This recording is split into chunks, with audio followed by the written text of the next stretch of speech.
Dripping just like sake. Tell them back about me. All about my cheese, cheddar, mozzarella, broccoli. That mean I be eating. Really catch me tweaking.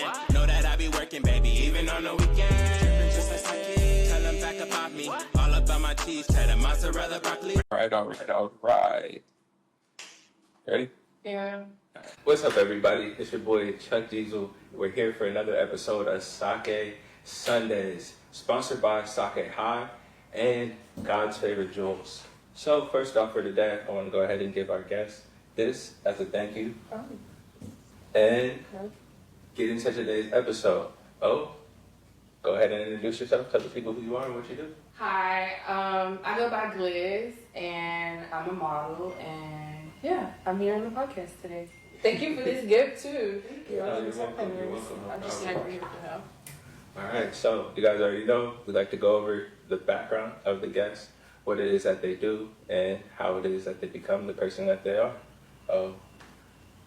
What is it that you do, and how did you start doing it? Well, I went to college. I went to a school in Philly called LaSalle University, North Philly. Shout out to North Philly. Shout out. And I got my bachelor's in marketing and international business because I like to travel. And in that, I got to go to China and Paris. And then I graduated, got my bachelor's, and then I wanted to get my master's. So I started this accelerated program where you can get it in like a year.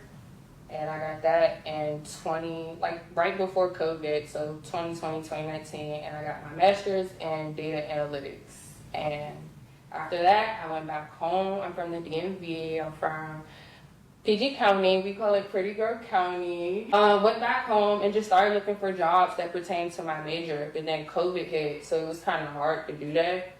So I started working at Old Navy, and then I I got a job at it's called a university, Bowie State University. It's at HBCU. I was financial aid officer, and just picking up little jobs here and there after that, just trying to figure out what I really wanted to do for them. And then in this past year or two, I just recently started taking my modeling career serious. So that's where I'm at right now with it.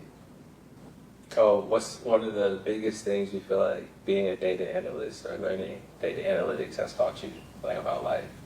About life? Yeah. Staying organized, spreadsheets, definitely just staying organized. Being organized helps you in so many different ways, especially just say for instance, you're running late, but your bag is already organized or stuff is already organized. You know where stuff is at, so you don't have to scramble around. It just takes more time and spreadsheets and the numbers aren't in order to get them over. So. With staying organized, I feel like two of the things you wanted to talk about with body positivity and working out, but also mental health. I feel like organization feeds into both of those as well. Yeah, definitely. So I started working out just to help my mental health because I was diagnosed with anxiety and depression, and so it would be times where I just be sitting in the crib just depressed, just not moving for days at a time. And I found that just by going to the gym, just by walking on the treadmill, just doing something simple like that, it just boosts your mood. What do they call it? The endorphins? Yeah. And serotonin? Yeah. And dopamine? Yeah. Yeah.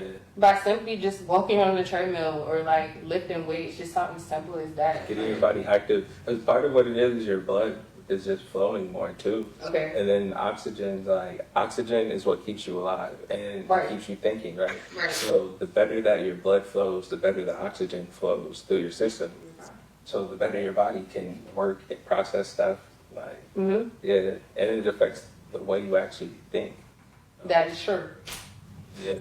The overall mental health, yeah, your brain, all of that. But working out has become a lifestyle thing for me. I feel different when I'm not in the gym, for lack of better words. I feel different when I haven't hit the gym for 2 days.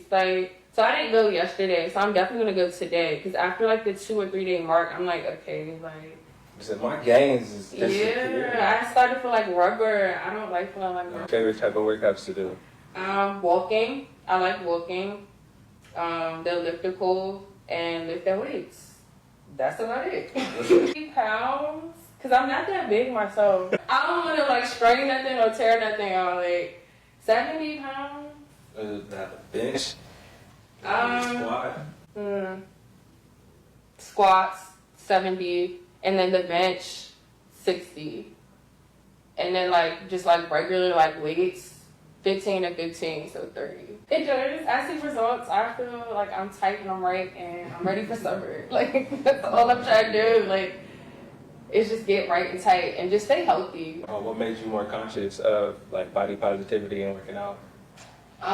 Trying to figure out what age I was.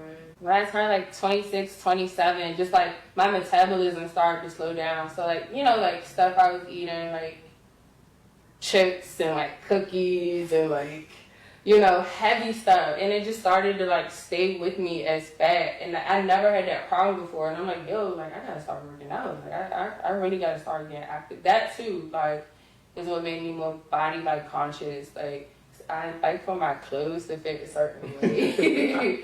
And when they just don't fit right or they too tight, I'm like, okay, I just need to like reevaluate like what I'm eating and like, are you just like moving your body for just like 30 minutes a day? It could be something simple like that. Like I said, walking. Like people like underestimate the power of walking. Like I like taking walks. Walking is an exercise, y'all. Like walking is an exercise. And I feel like people just be like, you know, like if you're not running or if you're not jogging, then you're not working out, and that's not the case. Just moving and like keeping your body active is like more important than how much weight you're doing. Like, correct. And then did you start eating vegan before or after you started working out? After. So I started working out. You know, my go-to meats would be like chicken for the most part because beef and steak and lamb, it just takes longer to digest out of my system. Do you eat fish? I'm allergic to seafood. Oh, love fish. All right. So I've had seafood before. I believe I developed that allergy when I was like 12 or 13. So I've had like fish and shrimp before, but no, it closed my throat. I almost passed away. Yeah. Literally, that's a whole nother story for a whole nother day, y'all. Very traumatic experience. My throat closed. Yeah, and I passed out. Yeah. My little brother is allergic to fish. Is it serious like that? I'm going to say yes. I know it closes his throat up, but I'm going to say I don't know because he'll eat it from time to like. Oh, okay. He's one of those. Yeah, they just pop a Benadryl. He has asthma, so he'll just have his inhaler, and before he eats, he'll one time, and then when he's done eating, and I'm just like, but you won't eat peanut butter. Okay. But he won't touch peanut butter. He won't even be around peanuts. If you open peanuts in the car, he's like, my throat. Bring out some shrimp. Bring out some lobster. It's good. I got allergy medicine at the crib. It's a lot of people I know like that back home. Just like, you know, being in Maryland, like we're known for like crabs and stuff. So a lot of people have seafood allergies, but it's not extreme like that. They'll just like pop a Benadryl and then bring me the crabs and get it popping. Like, no. I don't think if I had this like compliment, I'm scared, dog. Like, what if one day don't work the way it usually like, do? For real. That's not me too. Like that could be the day that it really is it really that serious, y'all? Yeah. But to each his own. Y'all just be safe out there. Like, yeah, I see just eating shrimp, stuff like that. Who? Me. You? Yeah. Why? Because I just saw somebody be like, they're the cockroaches, and you feel me? And then I like looked at it next to a cockroach, and even crawfish, shrimp, like, and I was like, ugh. That's nasty. Like, yeah. I think I would pass. You right. Oh, it just gave me chills. When you really look at it, and then when people complain, like when you don't clean it right, and it has the vein in it still, I'm like, that ain't no vein, dog. That's poop. Stop lying to people and saying it's a vein. I don't want it. I don't want it. You also said another trigger word for me. I can't even say it. I call it the R word, but you called it the CR. You just said. You said. Like the roach? Yeah. Don't like. Alright, bet. Yeah, that's funny. Well, yeah, nah, it's fine. It's a traumatic experience. Yeah, my mom was not playing. Like she was calling out because they were just trying to act like it was nothing, and they weren't trying to move me to another dorm. Like, it was a whole It's the same thing in the other dorm. Where you going? But no, they could build some new dorms on South Campus, but the North dorms, they were all infested. You're right. But she was like, no, like, I think she had, like, called them and, like, said she was going to reach out to, like, the city of Philadelphia and, like, complain because they weren't trying to take her serious. Like, you know how much y'all doing, dog? At least bring through this. literally, y'all bringing in all this money from students. So yeah, that was just I didn't know they could fly before that, y'all. I didn't know. Literally in my room. With all the Yeah, I would have. Nah. So you get Don't you I'm just now. I'm like seeing a flying roach come at me. I'm out. Like, especially if I see other ones. All it takes is for one fat one to fly. Dog. I'm out. Like. I was sleeping with the light. I was not sleeping at all. I was sleeping with the lights on. Yeah, no, they would have me fucked up. Yeah. So Yeah. that was a time. Yeah. That was a time. Where'd you go? Oh, okay, cool. And I only lived in the dorms for 1 year. Oh, lucky. Yeah. Yeah, I did go. Dorm life is just you know dorm life. Yeah. It wasn't bad. I can't complain. It wasn't the worst. Okay. But like, I also only did 1 year. So I did want to do it. Like, and I made the dumbest thing. I had 4 roommates. Or 3 roommates. It was 4 of us. What kind of living situation is this? So we had 2 rooms. But one of them had all of our beds in it. And the other one had all of our desks in it. Oh. So y'all was all sleeping in one room. Right. And then the other one was, I guess, just like... It's a chill room. Oh, wow. Right. That's an interesting setup. Then we have bunk beds. Were you top bottom? I think I had the bottom bunk. Okay. Yeah. I can see that. And then one nigga moved out. So I had my own bed. Oh, okay, love. Yeah. And it was cool because like we turned the back room into like a living room. Like we had a couch, we had a chair, Cool. we had a desk, we had a TV, we had a PlayStation. Oh, okay. You feel me? And so it was like everybody would just chill in the main room. Right. Unless it was night out, like lights out. Like, Okay. And So- then it's time to go in the other room. yeah. Okay. But like the whole showers and everything. Yeah. I did. Yeah. Sharing the community showers, community bathrooms, like. The one time I had this nigga tell me he was gonna tell on me. And I was just like, yeah, I'm not doing this again. Telling you. Yeah. We're little kids. Yeah. He was like, oh my gosh, Chuck, you got a girl in here? I'm telling. Okay, snitch. Like, dang. What? Yeah, I'm not doing this again I next see. year. Dog, for what? I do.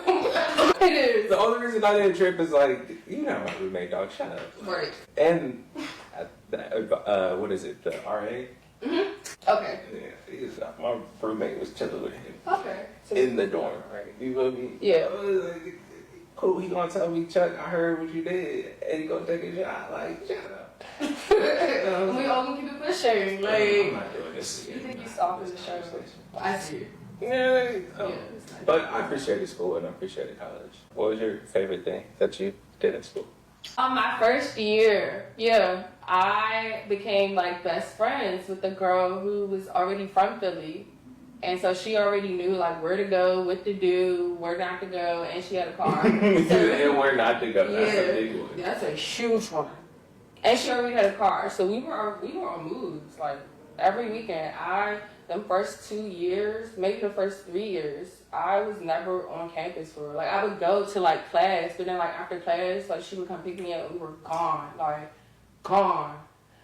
So outside, and then I also like dibbled and dabbled in modeling. I started modeling. Well, I actually started in high school, so I kind of revisited it in college, and I was in the fashion show, which was cool, nice. But I just think it's always cool to go away somewhere to school. Like, I feel like I wouldn't be the person I am today if I would have stayed in my environment. I love where I'm from, being from PG County. It's a lot of affluent and educated African Americans. It's like a whole community, but I wanted to get away and go to a PWI because it's just like I come from just being around Black people, African Americans that are doing very well for themselves, and I feel wanted like to be. I don't hear that a lot. Really? Yeah. Okay. Really? Really? Wow. You feel like you do? I guess just being where I'm from, like, it's just like a thing. Like, Yeah. so hearing about it from other people, it is kind of rare. I haven't, but I guess me telling it to other people, I'm just used to growing up there. I'm used to being around people, black people doing well for themselves. But I guess you're right. Like talking to other people, Just say that I would want to go to the PWI instead. Yeah. Yeah, that part. That's the part that I'm like, I don't hear a lot. Yeah, from like people like yeah, you feel me? Especially if I grew up predominantly. You know, so it's like if I grew up predominantly, I want to go to school where that's still the predominant, or is I grew up completely away from it, so I want to get that experience. Is what I feel like I see. I'm following you. Yeah, I'm not saying it's bad at all. It's just, I know. Yeah, it's like interesting. That's the part you were talking about. Yeah. Yeah. It's like interesting. Wow, really? I'm like, yeah, I did. But I'm like, it's refreshing to hear that for real. Like, yeah. Okay. Because it's like, why wouldn't you want to have more experience? Right. Overall. Like, if this is something that I haven't like seen a whole lot of. Correct. Why not? Like, Correct. You want me to stay in a pool that's all me? Right. It's not bad. It's not, but I'm trying to, put some more stuff on my resume, my knowledge, just in the brain, just talking to different people and having experiences with different people from different cultures and backgrounds. No, I feel like it rounds you as a person, and it prepares you for, just the world itself. It's still out here. No, 100%. And I feel like I can appreciate that, but I grew up around predominantly white people just in general. Okay. So I also went to a school that happened to be the same. Okay. And so I feel like if I said that, people were like, well, of course, you just don't like black people, or you didn't grow up around the right kind of black people. And so I was like, that's not even what I'm saying when I'm like, well, why not know? It's I feel like I understand other things or certain things, not saying it's good or bad. Right. But from having an experience, right. I have a different understanding. A real blanket one. I posted TikTok live, and I asked pointed questions, right? And one of the questions is, do white tea men treat BOK women better? And people come on and blanket answer yes, and say that white tea people are nicer. You feel me? Okay. They're more respectful. Okay. Across the board. Okay. And then I asked, where are you from, and how many white people do you know personally? 9. And I'm like, that's crazy. That this is just a preconceived notion. But then on the vice versa, we're saying, I hate them all. It's just how many do you know? You feel me? So I'll just be so blown away when, if I do say something, it's like, oh, of course you feel that way. Or right. You feel me? Yeah. And so I just don't really say a whole lot. I ask questions like that. So I can understand why people think the way that they do. Okay. And then I'm just like, well, maybe you should expand who you talk to. Yeah. Or maybe try to, just talk to some more different outside of your race, different people.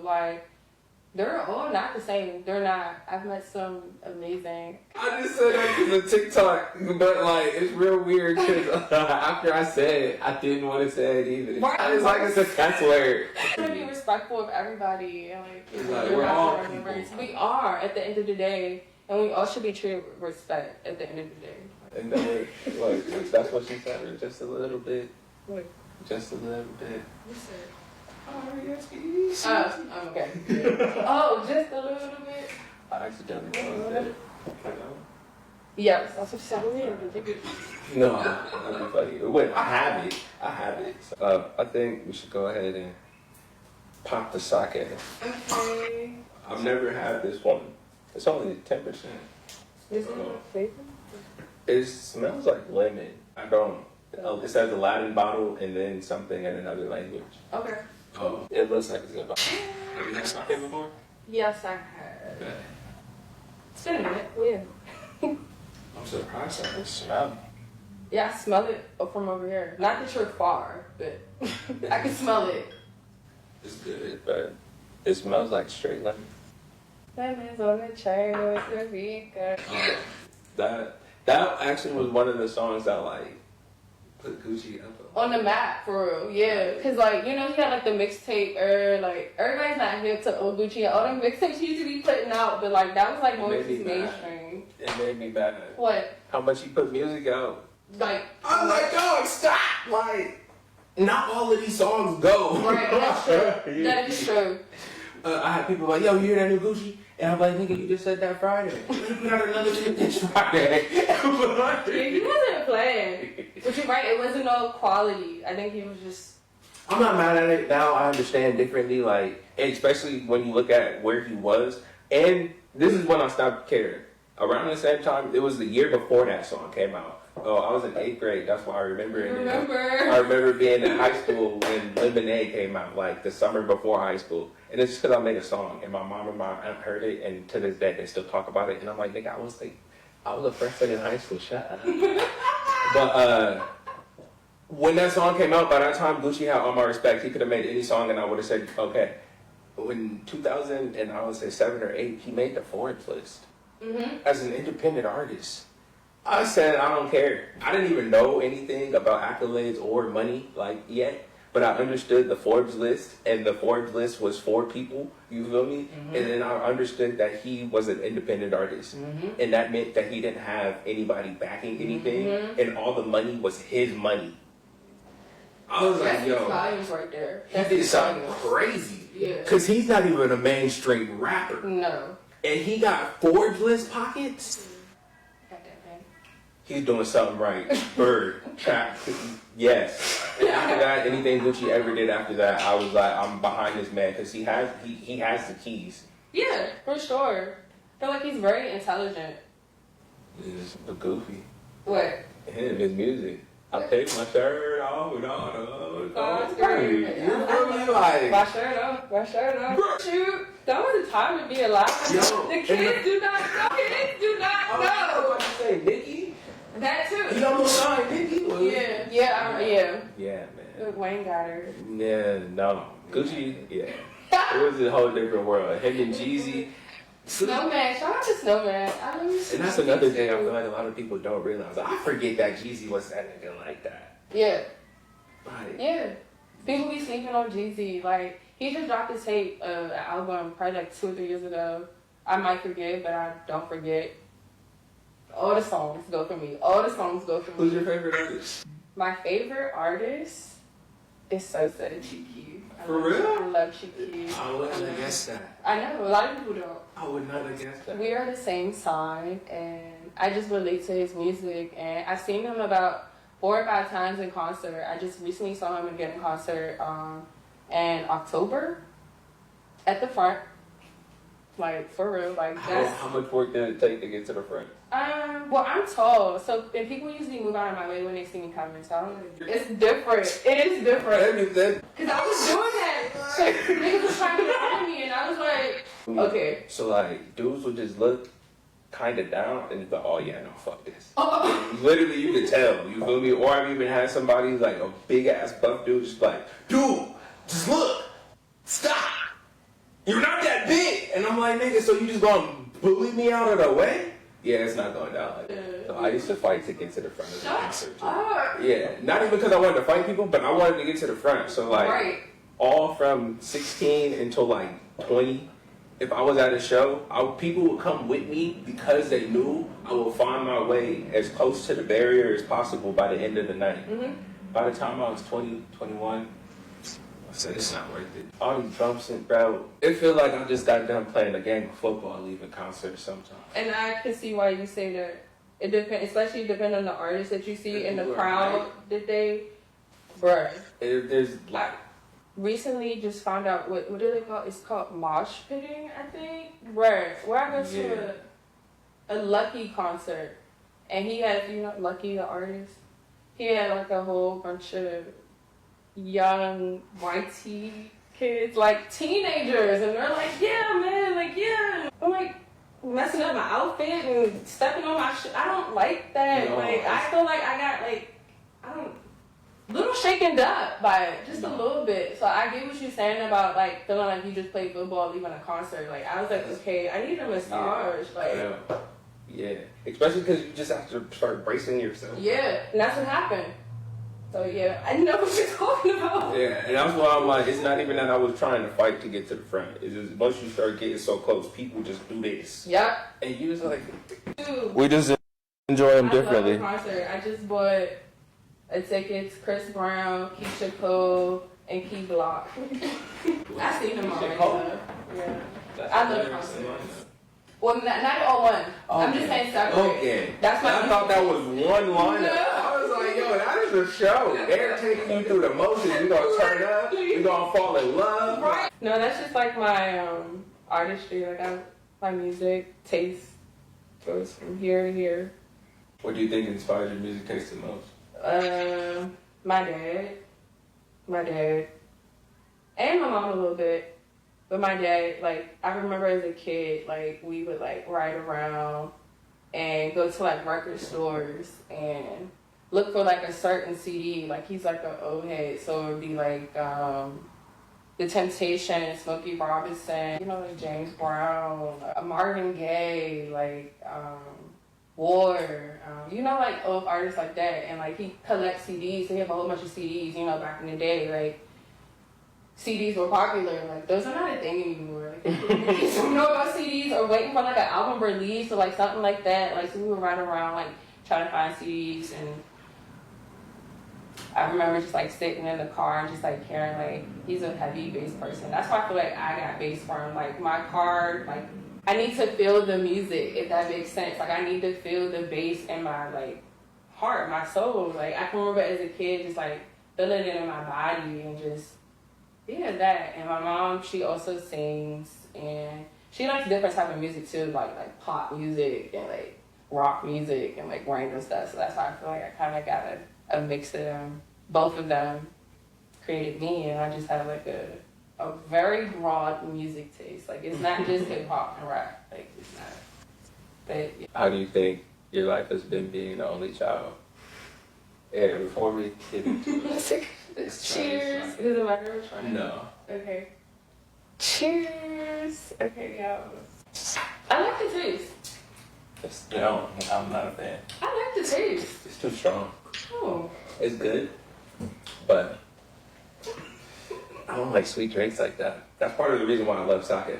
It's usually super simple and like that's simple, but It is sweet, and I have a sweet tooth, and I usually don't. So honey, I say your honey. That's my like natural sweetener. So when I do get like something sweet, it's like ooh, ooh. I like it. They're only 10%. Oh, we're doing that. Did that one? Yeah. Okay, we're not waiting. Okay. Wow. Like 15 minutes. Oh, okay. The second one is better. Both of them was good for me. I'm gonna go run that bathroom. I'm gonna take a picture of that before I leave. Here's one that's not. I like dogs. But yeah, being an only child. Then I think you said, how did that shape with the music, or You had just brought up how your parents like shaped your music taste. yes. And I just how did your parents see me? Before we touch on that, I just want to say I am an artist and I'm sensitive in my mind. And I feel like just both of them, like, so I could sing and I could write music and I play the clarinet and I could play the piano. And I just feel like that came from both of them. Just me and my musical talents. But being an only child, pros and cons for sure. Like, I feel like when I'm talking to people, they don't really know for real until like they ask me or like it comes up in conversation, because I don't really come off as the typical only child, like spoiled and bratty and all the attention. I do like attention though, because I'm the sun, I'm Leo. Like, I mean, the sun, it brightens other people. Like, you can't miss the sun walking down the street. Like, you won't see me walking down the street. But I'm not the typical, like, you know, like, rude, like, oh, she's bratty, needs attention. Like, I'm more of the down to earth, like, trying to include everybody. I'm a very inclusive person. I've always had, like, a lot of different friends that are into different things, and I always try to include them all. I would give you the clothes and shoes off my back, like, because I've always had, like, 2 of everything or, like, 3 of everything, and, like, nobody to, like, play with. Yeah, like, do you want some or do you want this? Yeah, like, but I feel like growing up was cool. Like, I never wanted for nothing. I never needed nothing. But I will say I felt a little lonely. I still do sometimes. Like, growing up, I felt a little lonely, for sure. I feel like my mom tried the best that she could. Shout out to my mom, whatever. Like, I just found out that she didn't like roller coasters, and I love roller coasters. So she would just make herself get on roller coasters. Yeah, with me, because I didn't want to, I was a kid. Like, I'm like, Mom, that was so sweet, because, like, I didn't know she's terrified of roller coasters.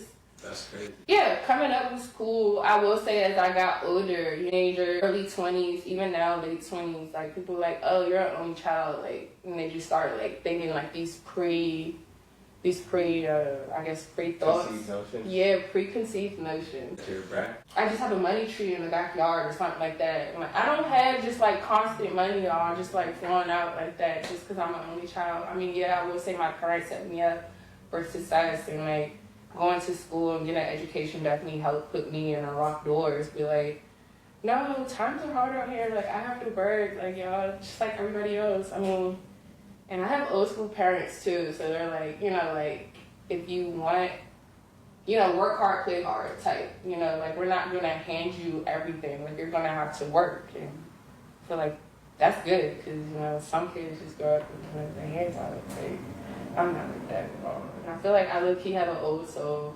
I spent a lot of time with parents and my grandparents. So, Well, being an only child, do you want kids? And if so, would you have just one, or would you make sure they had a friend? I dabble with it. I definitely want kids. Used to say, like, I would just want one kid. But now, as I'm getting older, I'm like, well, remember how you were, like, coming up and you always wanted, like, a sister or a brother or somebody to play with? Maybe two won't hurt. Maybe two won't hurt. But nothing over two.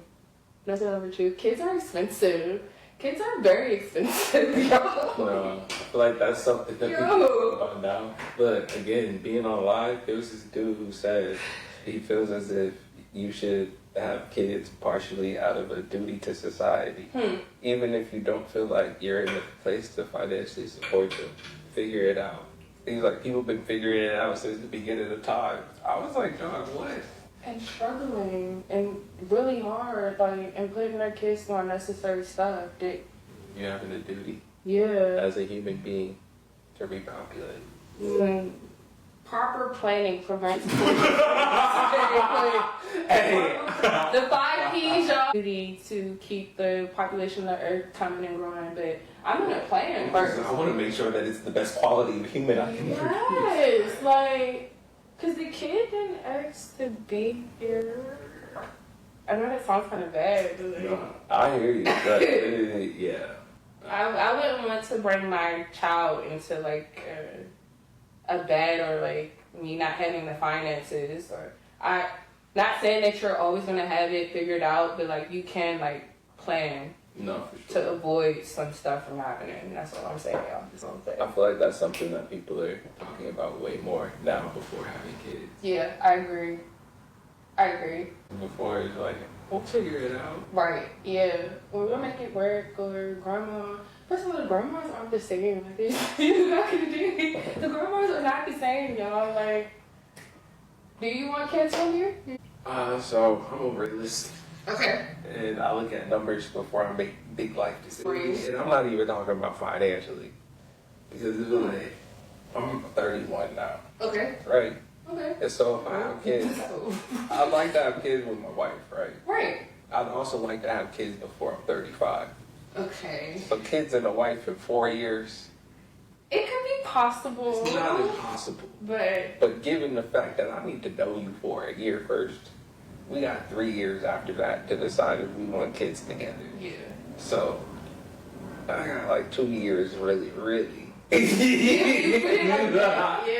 And so that's how I look at it, because I just don't want to be 50 years old with a teenager. This is literally it. Okay. And it's not because I don't think I could do it, but it's like one of the things that made me realize moments I didn't get was seeing a kid play basketball with his dad, right?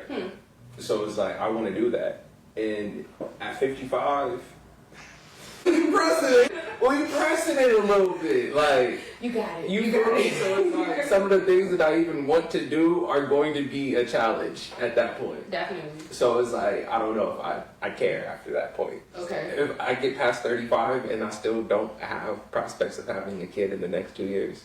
Right. You're like, no, you got a kid when you're 50. Right. I'm like, I don't want to be 65 with a 15-year-old asking me questions? It's out there. Listen, And you I just know people do it. I went to school with people whose parents is 58, and I'm Yeah. like, what? We like 17. Yeah. We 14. Your parents is 62. they're up there, and I think about that too. Like, I kind of want to have time to spend with my kids. Like, I want to be able to run up and down and do stuff Right. with them. Like, you know, little stuff like that. Right. Yeah. So if it gets to the point where his teenage years are pushing my 50 years, it's not.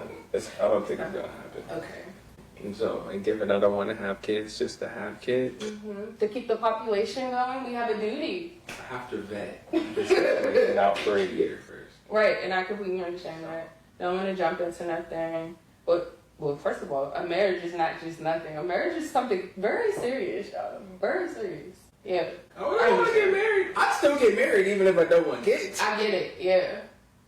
But I feel like if after 40, if I'm not married, I don't think I care either. Okay. Where are you getting like these I don't know. no, This feels right. these age numbers It from? just And feels like, Just feels straight. okay. Do you think it could possibly change as time goes on if something were to happen, or you? Of course. Like, okay. Of course. Stern when you. I thought I was gonna be married at 30. It didn't happen. I'm not mad. Just you feel me? So, Yeah, I thought I was gonna be married by 25, y'all. Like, I understand. Completely understand. But I'm also just realistic with time frames now. Okay. Yeah. And what I would prefer. Right. Right. That's true. Okay, burp. Sorry. Excuse me. It's fun. It's just. With that being said, what are some of the points you wanted to talk about relationships? We just brought up marriage. That's the Okay. ultimate relationship right there. Relationships. I guess this can get tied back into me being an only child.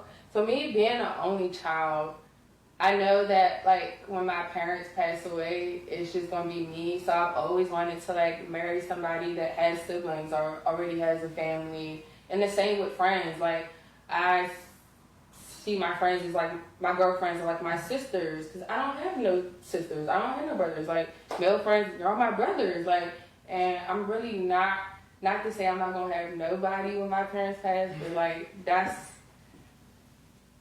I'm dramatic. So yeah, that's how my mind like be thinking. Like I'm gonna have family, y'all, but like my parents not being here is gonna be a big chunk of me, and I'm just gonna need people around me to like support me through that and help me through that. So like I said, like kind of like coming up, I feel like I was lonely, and so majority of my friendships were just like people to fill the void or like to feel that loneliness because I don't want to feel lonely, and I know that my parents are getting older, and like, but they weren't the best friends or like the best quality of people or the best people to have around me. Like I said, I was just filling the void, and ultimately I paid the price in the end. Like I paid the price for just keeping those type of people around me. Now I'm definitely more intentional with my friendships. I feel like my friendships were one-sided. Like, what can she give me? Or like, what can I get from her? Or like, you know, like, she drives or, you know, I was gonna have a ride there. No, she has a car. Like, stuff like that. Or like, No. and at first it didn't bother me. Hidden motives and agendas. Yes, ulterior motives and agendas. It didn't bother me because, like, I'm like, okay, well, I don't want to do it by myself. Right, yeah. And I was going to do it anyway, and I don't want to do it by myself. But towards the end, I'm like, okay, like, I can kind of see your true colors. Like, they always say that your parents can spot your fake friends, and that is the truth. Like, my parents spotted all my fake friends. Every person my mom ever told me she didn't like, Yeah. at the end of the day, I was like, I can see.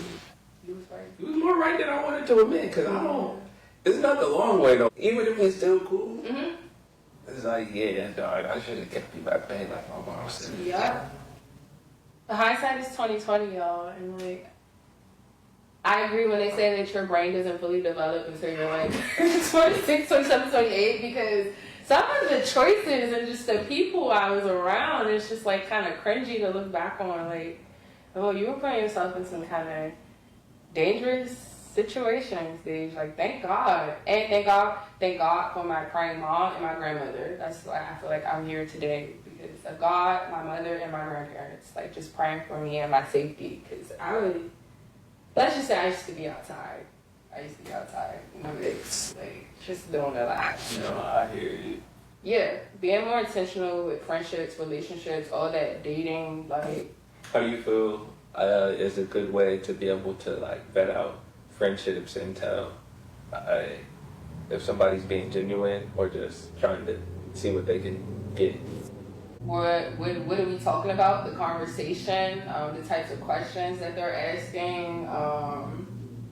Sometimes if like, it takes time. I know they say it takes time to like learn a person, but like people could have different motives and be putting on a mask, and then the mask don't come down until like 9 months later. I've had that happen to me before too. So I want to say like just over time, but just like discernment. My discernment has definitely gotten better over the years. It's at an all-time high right now, and like I just feel like that ties into like the mental and like your brain like fully developing and just like making choices, good choices for you.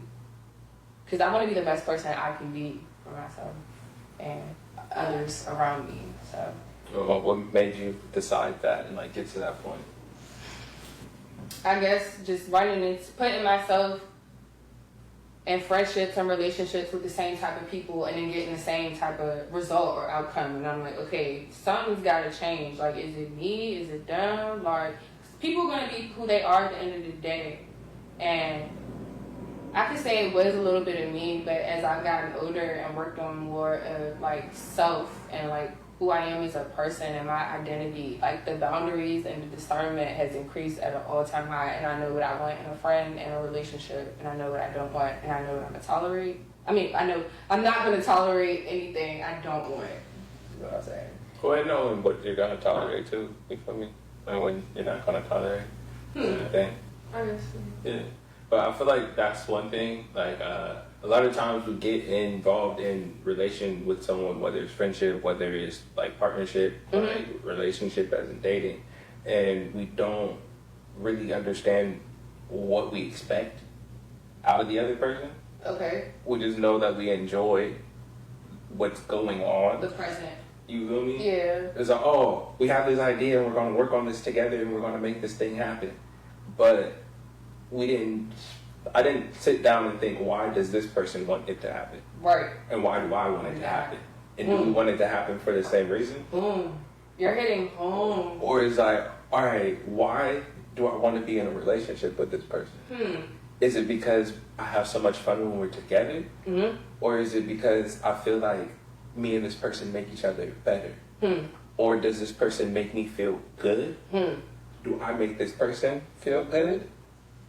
And then we get so mad. Are they trying Exactly. Like, do they just really like having me around? Or do I just really like having them around? But we don't always step back from what we're feeling and ask why. That's heavy.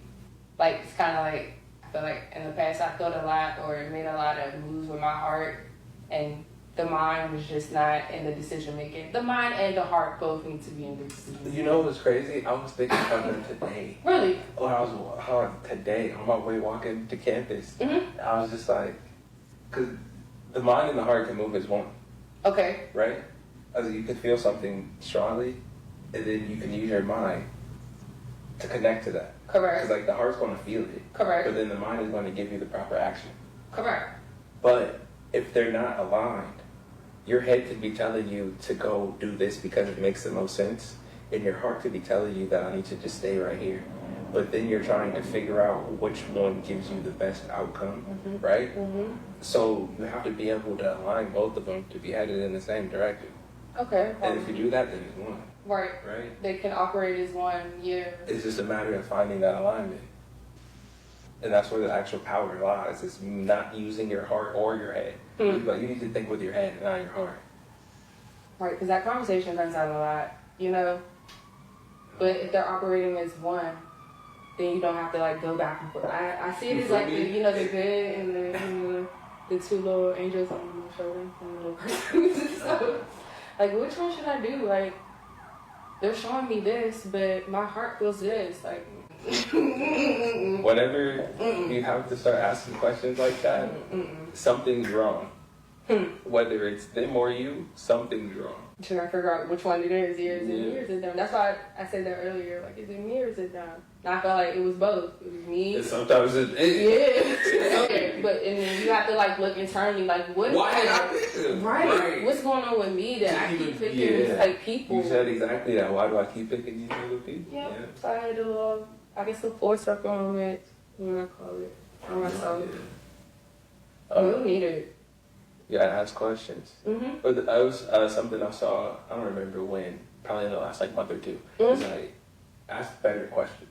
Mhm. Always ask questions. Should I do this? Do I want to do this? Like, but what if that doesn't work? It's like, all right. If we said what would work best, or what would be the easiest, you feel me? What would make the most sense? Mhm. Instead of what should I do? Mhm.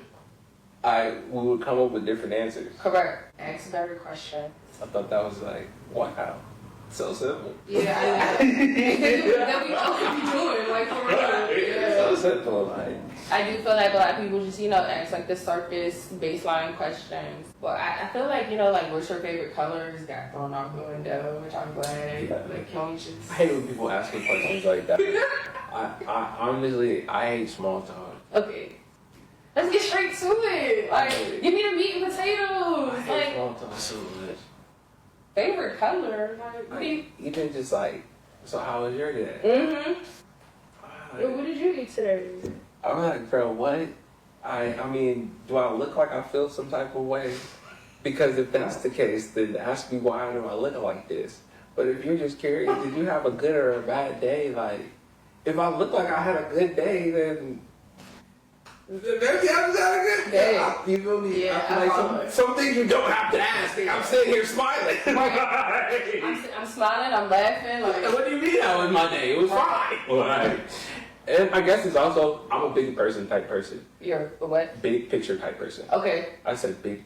I don't even know what I said the first time. In my head, I said picture. Bigger picture. So, like, as long as the bigger picture still makes sense, I have a bad day because I know it was just one thing that happened most of the time. Good perspective. Good way to put it. Yeah. So, it's like, even if that one thing was shitty, ultimately, I have to move past it to get to tomorrow, Right. which is going to be a good day because we moved past that bullshit. I like that mindset. So it's real hard for me to have a bad day. Yeah. So I hate when people ask me how was your day because every day feels like the same day. Okay. When you put it like that, Like, I don't really. it's all have about bad days perspective. anymore. I feel like, yeah. Even when shit don't go my way, Okay. I might have been stressed today. Okay. I might have been late. I might have been sad. But at the end of today, nigga, I'm leaving today here, Period. And it's staying here, and I'm moving on to the next day, tomorrow. and we gonna make that day the best day. At least I'm gonna try to. Oh, I think that's probably why I don't like. How was fine? How was your day? Mm-hmm. Like, fine. Now what? I'm not a texter either. Like, you either gonna pull up or you gonna shut up. Like, you gonna pull up and be in my face, and like we gonna do some activities or go out here or that. With all this texting and what you doing. And she's like, I hate a what you doing warrior. And I was like, I've never heard of that before. What you doing warrior? Like, same sis. I do. Like, Once I hang out with you 3-4 times in person, mm-hmm. I don't really want to just. Text. Yeah, I wanna And I do be stuff. doing- You gonna be mad because I'm gonna forget. Okay. Like, just call me. Right. Pick up the phone. The phone works for Pick up the phone. But that's something I've learned is you could tell just off of that type of stuff how much somebody even is matching. You feel me? Mm-hmm. So if I call you, if we've been talking to each other in any type of like consistency, whether it's text, IG, and it's like trying to get to know you, Mm-hmm. it's been a month. And we have each other's phone number. Mm-hmm. You have 3 attempts.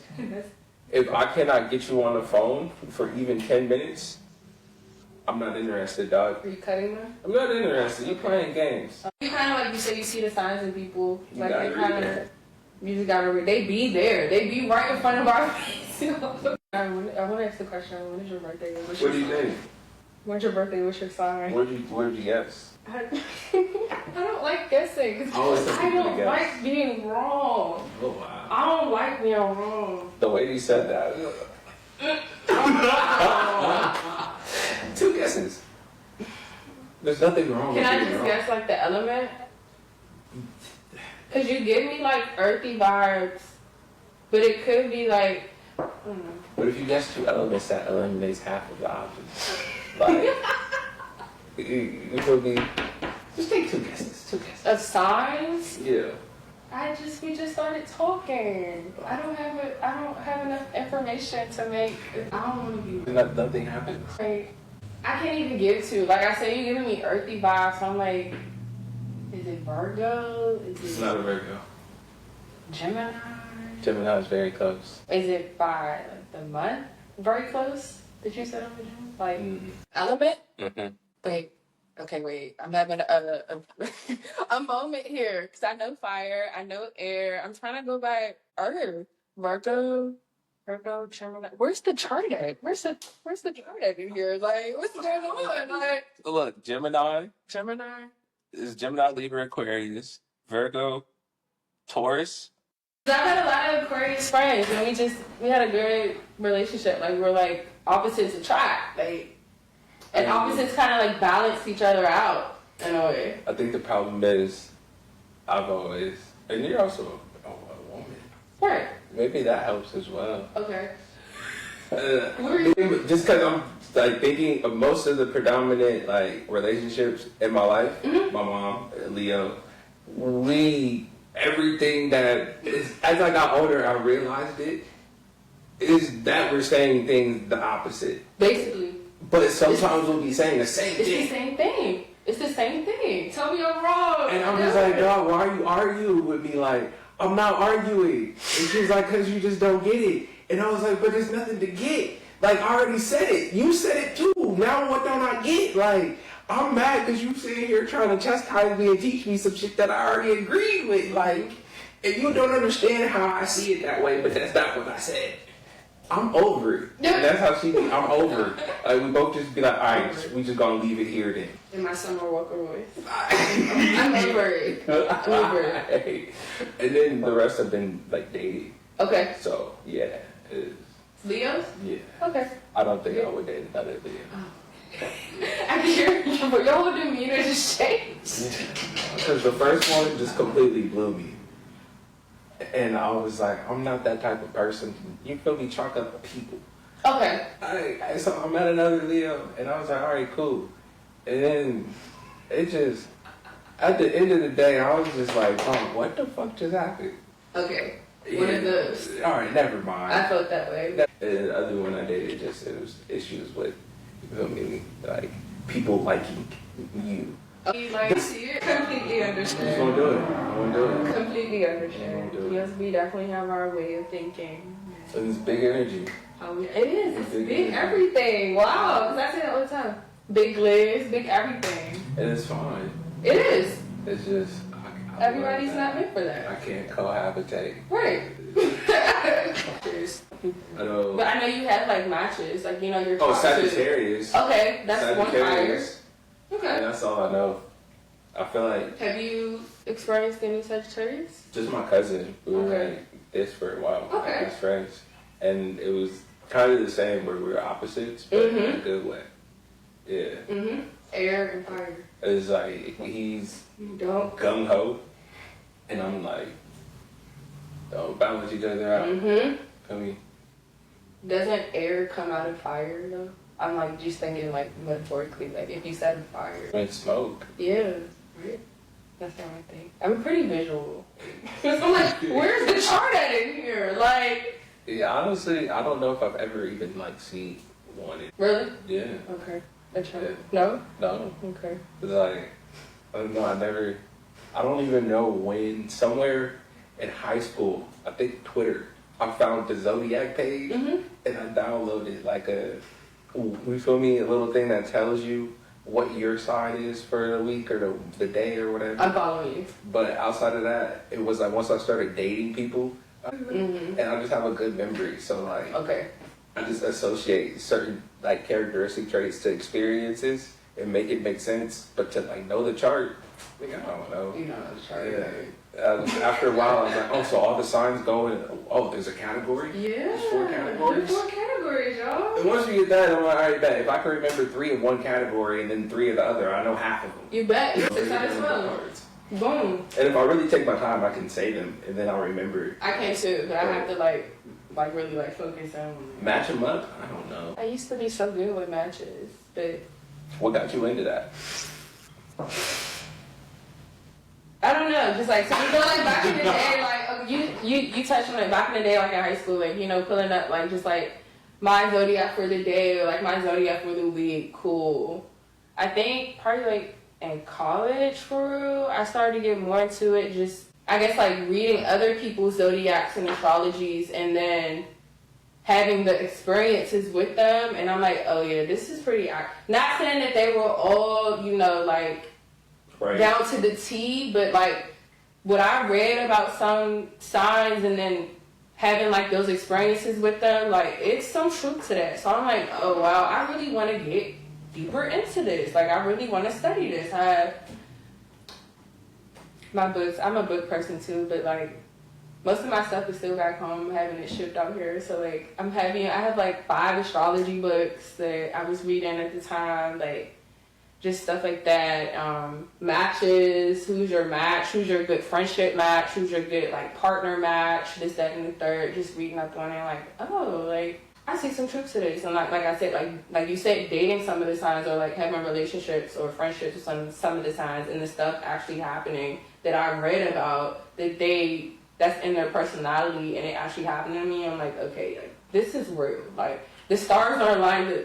Whatever you call it, like it's real. Like it's real. I might not put like 100% into it, because like at the end of the day, like I believe in God and I'm a Christian, and I know that astrology and Christianity kind of don't like. No, that's something I was about to ask, because like you wanted to bring up religion, and for me personally, like I said, I didn't like. You feel me? Put a whole lot of weight into it. It's just I have a good memory, so I remember, and the more I looked at stuff, it related. But I was just like, done. I'm not. How much of this am I? You feel me? Am I supposed to be reading? Am I supposed to like look at this like? And my aunt, this I'm not gonna lie, two parts. Because one, I was like, I hear you, but at the same time, mind blown. So my aunt taught my children's church growing up, right? Okay. One day we on the phone. I don't remember what we were talking about. It's in the last like 3 to 5 years, right? And Okay. I say that because like I was an adult, and I know it wasn't in the last 2 years, but it doesn't matter. I know it was in the last 3 to 5 years. Okay. And I know I was over 25 years old. Okay. So it was like, you feel me? So it's like what we were talking about, I don't know. Okay. But she was like, yeah, you know, don't read into that or whatever. Like, pretty much don't pay something attention. And I was like, what you mean? She was like, it's all just what it is. The sky and the stars is the sky and the stars. Like, nothing else, nothing more. And I was like, huh? And she was like, leave all that alone or whatever. And it wasn't leave that alone, because it's not like I was telling her I was doing or looking into something. It was just whatever we were talking about. And she was just like, don't pay that any mind. And I was like, I hear you, and that's not even what I'm saying. Like, but hold up, let's go back real quick. Like, you just said the stars in the sky is just physical objects. Like, you really believe that? And she was like, we're not supposed to put our, like, trust into those things. And I was like, I'm not saying that either. But you just told me the star and the moon in the sky is just that.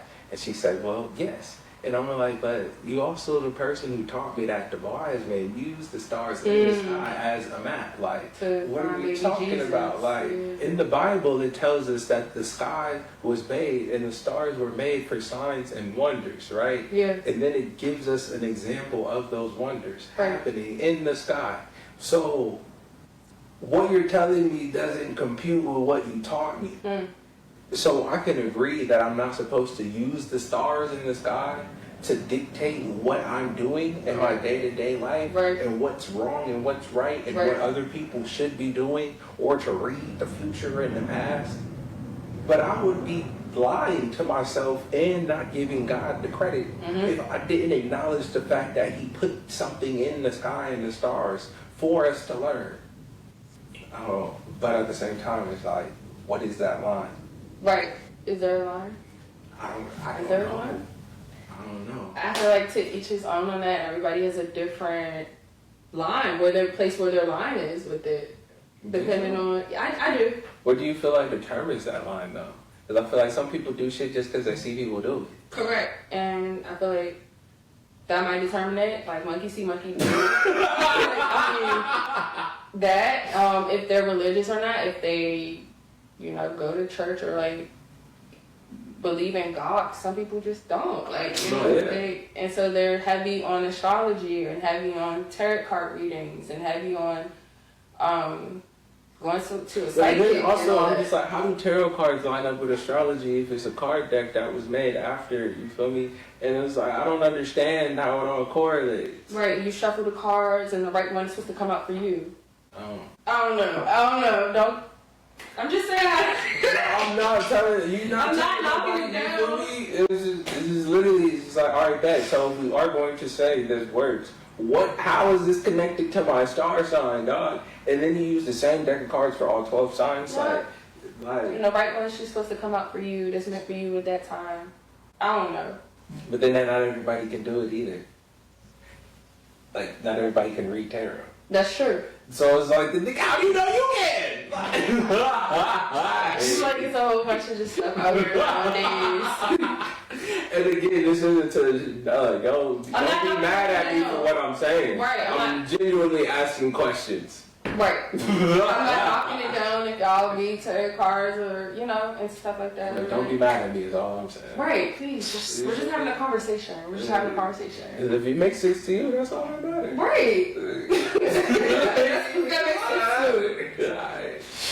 Yeah, that's a touchy subject. But, astrology and church. I just know that astrology and being a Christian and it just doesn't, they don't believe in astrology. I mean, I feel like what it is that people use it to dictate things. Too much. To control. Like, too much. And the basis of it is like, from what we've been taught in America, is the people who were doing it were using it to do something or to contain or have some type of power or control over other things or people. You feel me? And so it's like, that's what people are scared of. Yeah, and I know you heard of like, what they call like witch girls, like putting spells on like men that they.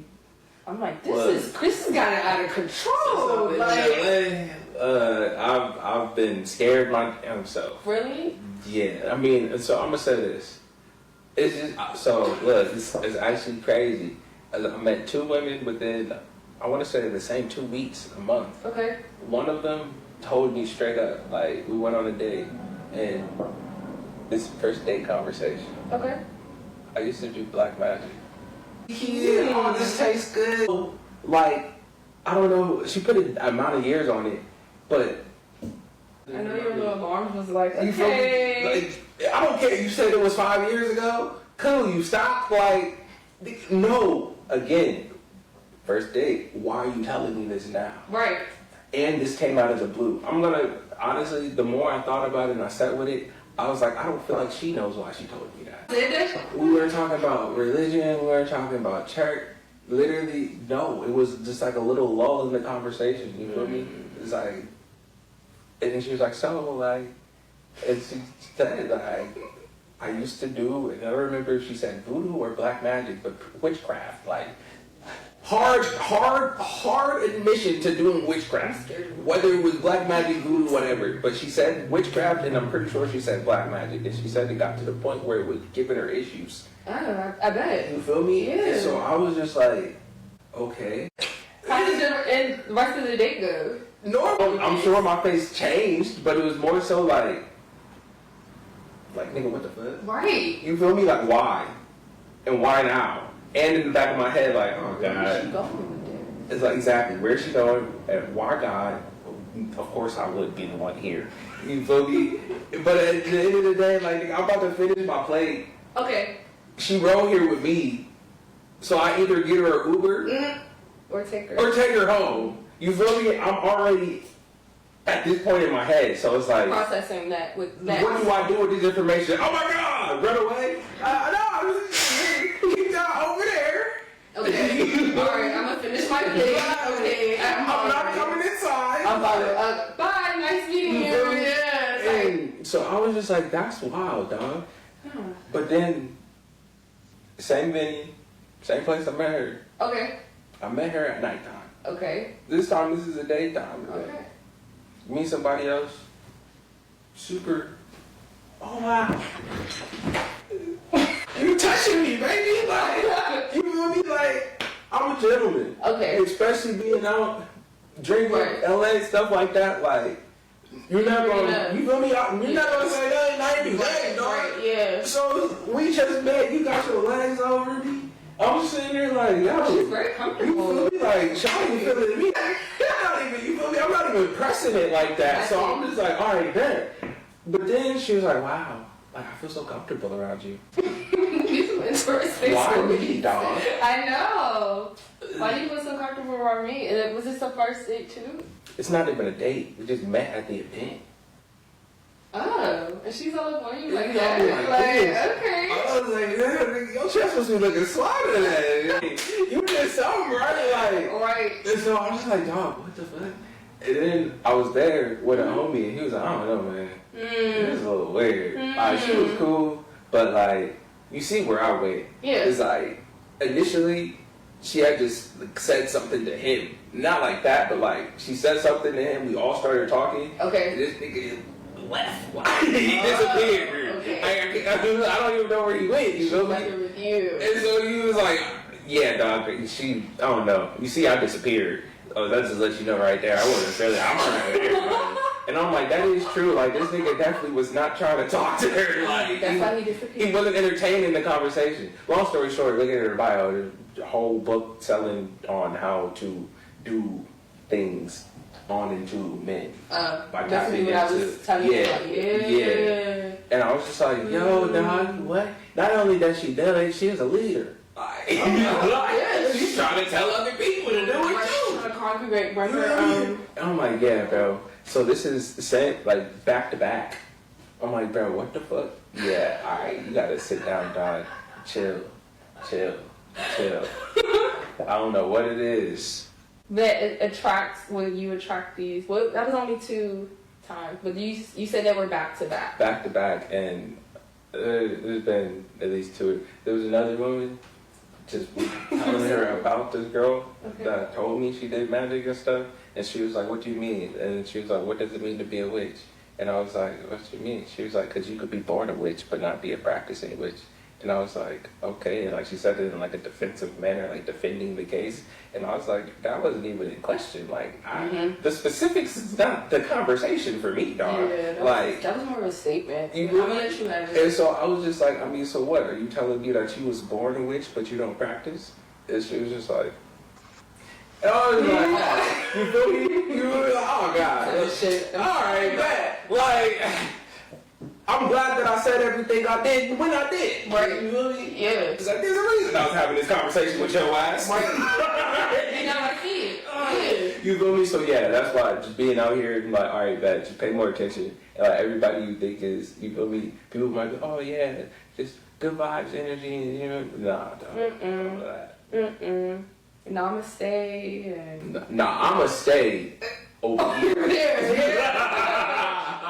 good vibes, good energy with a little yoga emoji. Them the ones you gotta watch out for. I'm not gonna hold you. You gotta watch people to be like overly like, you know, good vibe, good energy, like Zen, I'm one, and I'm grounded with the ground. Yeah, it could just be a lot.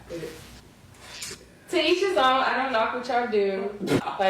Like you just said, I'm over here and y'all could be over there, and we're gonna stay that way. It really, for me, it's just you don't know. You don't really know the heart of somebody. That's true. Their true intentions. Yeah. Because there's one thing, the older I get, I'll just hear people say, like, it could just be simple intentions and meditation. You feel me? And it has an effect. Because every thought has an energetic charge. Correct. Right? Yeah. Oh, if someone really doesn't have good intention for you, any interaction with them isn't going to be for your best good. Right. Because they're not meditating or thinking on it. So how can they interact with you in a way that's good for you? Right. Even if it's not bad or detrimental. It might be crazy though. You know what I mean? Like, weird. It can just be uncomfortable. Like, regardless, it's not the space for you because they have no space for you. Correct. Yeah. So, Yeah. I just would rather not. Even if we're just not even on the same page. Right. You feel me? It's like if what I believe people should be doing or wanting is completely different than what you do or you want, we're not serving each other's mission. Right. Being in each other's space like that. Yeah, I'm following. Yeah. There's no point. Let's just let it be. Yeah, I'm not mad at you.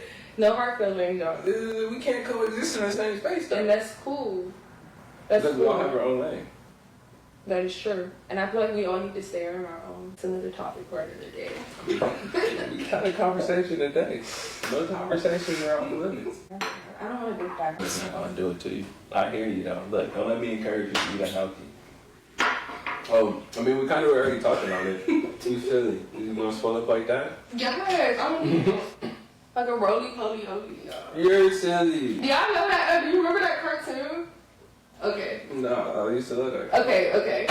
Yeah. The kids don't know. Oh no, like, they all had like circular faces. Was that on PBS? I don't know. Okay, continue. Was it PBS? I don't remember. I remember watching it though. That the one with the dude who was all shapes. Yeah. It's pretty like my childhood. But we wanted to talk about just Christianity. I feel like it kind of segues with. From the we were kind of talking about that. I was born and raised in the church, Baptist church. I'm going to church every Sunday. My mom's Christian, my dad's Catholic. We all live in the same household. So yeah, growing up, I went to church with my mom, of course. Tea? Yes, I love tea. I make some honey up with it. I love honey. I go through like 5 pounds of honey a week thing. I don't really believe you mean 5 pounds per. I do. I can show you the 5-pound things I get from Costa. In a week? Yeah. That's crazy. Like, I wouldn't even, since it's yours, I'm gonna open it the regular way, but I would just take the cap off and just pour it. 5 pounds in a week? I love my honey. I drink about 8 cups of tea a day. Alright, then okay. I can believe it then. I drink a lot of tea. I love tea. I don't think I have anything to stir it. It's okay. It's okay. But I believe you now. Yeah, so you put 5 pounds? Yeah. I'm like, you got 5 pounds? And I also use it as a natural sweetener. So like when I'm making like my fake brownies, my vegan brownies, I don't use sugar, I use honey. Or do you make it with like goat milk? No, I make it with sweet potatoes, and then I recently made it with beets. Beets? Yes. Brownies? Torch, y'all. Don't knock it till you try it. Don't knock it till you try it. I'm very interested. It's really good. Maybe I should make it. I'm not beets. Yeah, I just want you to try it. I can't imagine a beet as a brownie. Yeah. Like, I like beets. As a food to eat. But right. like, as a brownie? It's a brownie. It sounds.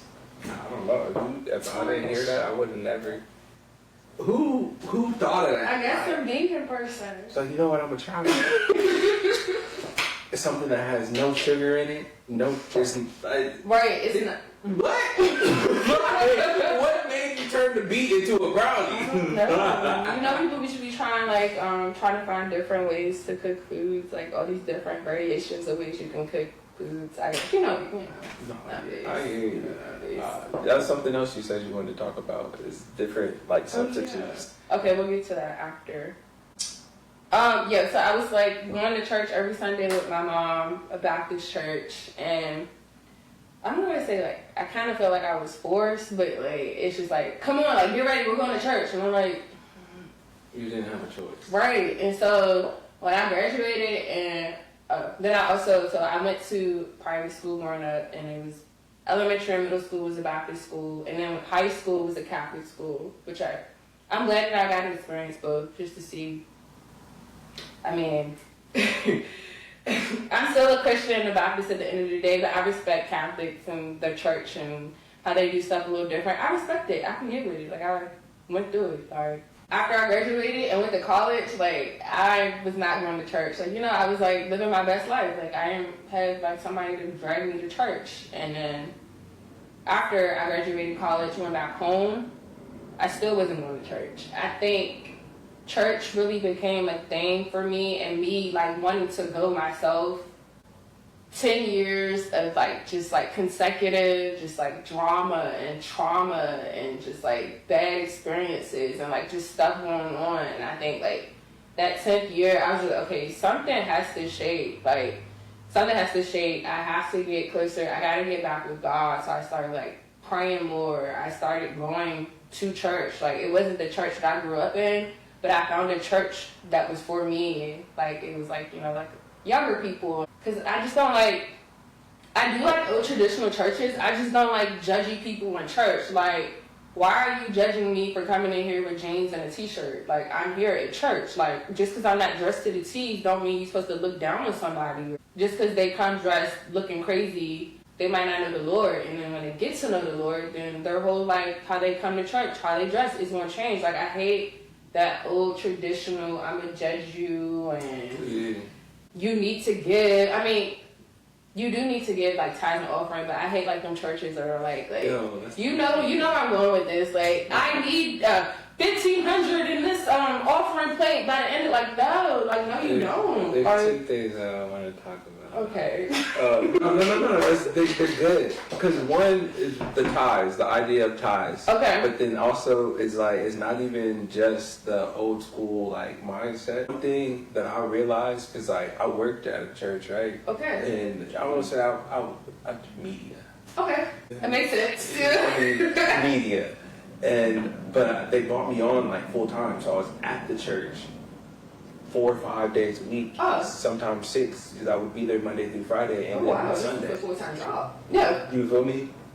And so it's like, I got to see the pastor, and I got to talk to the pastor and understand, like, at least I thought where his mind was and where his heart was on a certain level.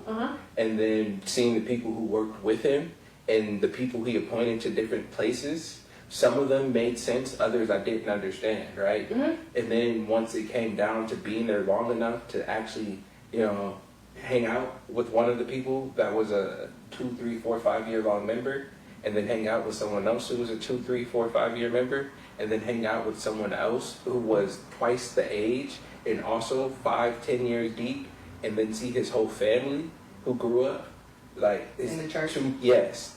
And so, like, seeing the different dichotomy of how they all function, they all were there for different reasons and had a different understanding of what church was for them. Individually. So when it came to people who weren't familiar, they didn't know how to welcome other people. So it's like, oh, wow. I've been at this church since I was 14.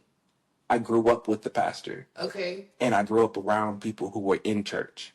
So someone who I can clearly see didn't grow up in church, I don't feel like I relate. I don't know how to make you feel welcome. Oh, okay. And then on the inverse, I'm 45, 50, and I don't know you. Okay. And I've been in church for 30 plus years. Okay. 16. And so I also don't know how to relate to a 25-year-old, a 28-year-old. And I think I'm being nice and kind, but to this person, it feels like I'm being disingenuous. Like, they don't feel a genuine, when I, you doing today? It's good to see you. Like, I got the same response from everybody else. And no one asked me what I do, like where I live, how long I've been here, what brought me to the church. Like, it's all very surface level. General. Yeah. And then I'm tatted, nobody's tatted. Like, I see y'all and inviting people out to eat and like stuff like this, like I can see the relationship, and I haven't even felt like anyone's tried to build that with me. With you. And so this was me talking to a dude who was like 28 and had been in the system. He had been going to the church for more than 2-3 years, and he was like, "Dog, I go because it's the closest church, and I feel like the word is good, but I don't feel any type of connection to the people." I'm following right here. And so I'm like, my heart broke.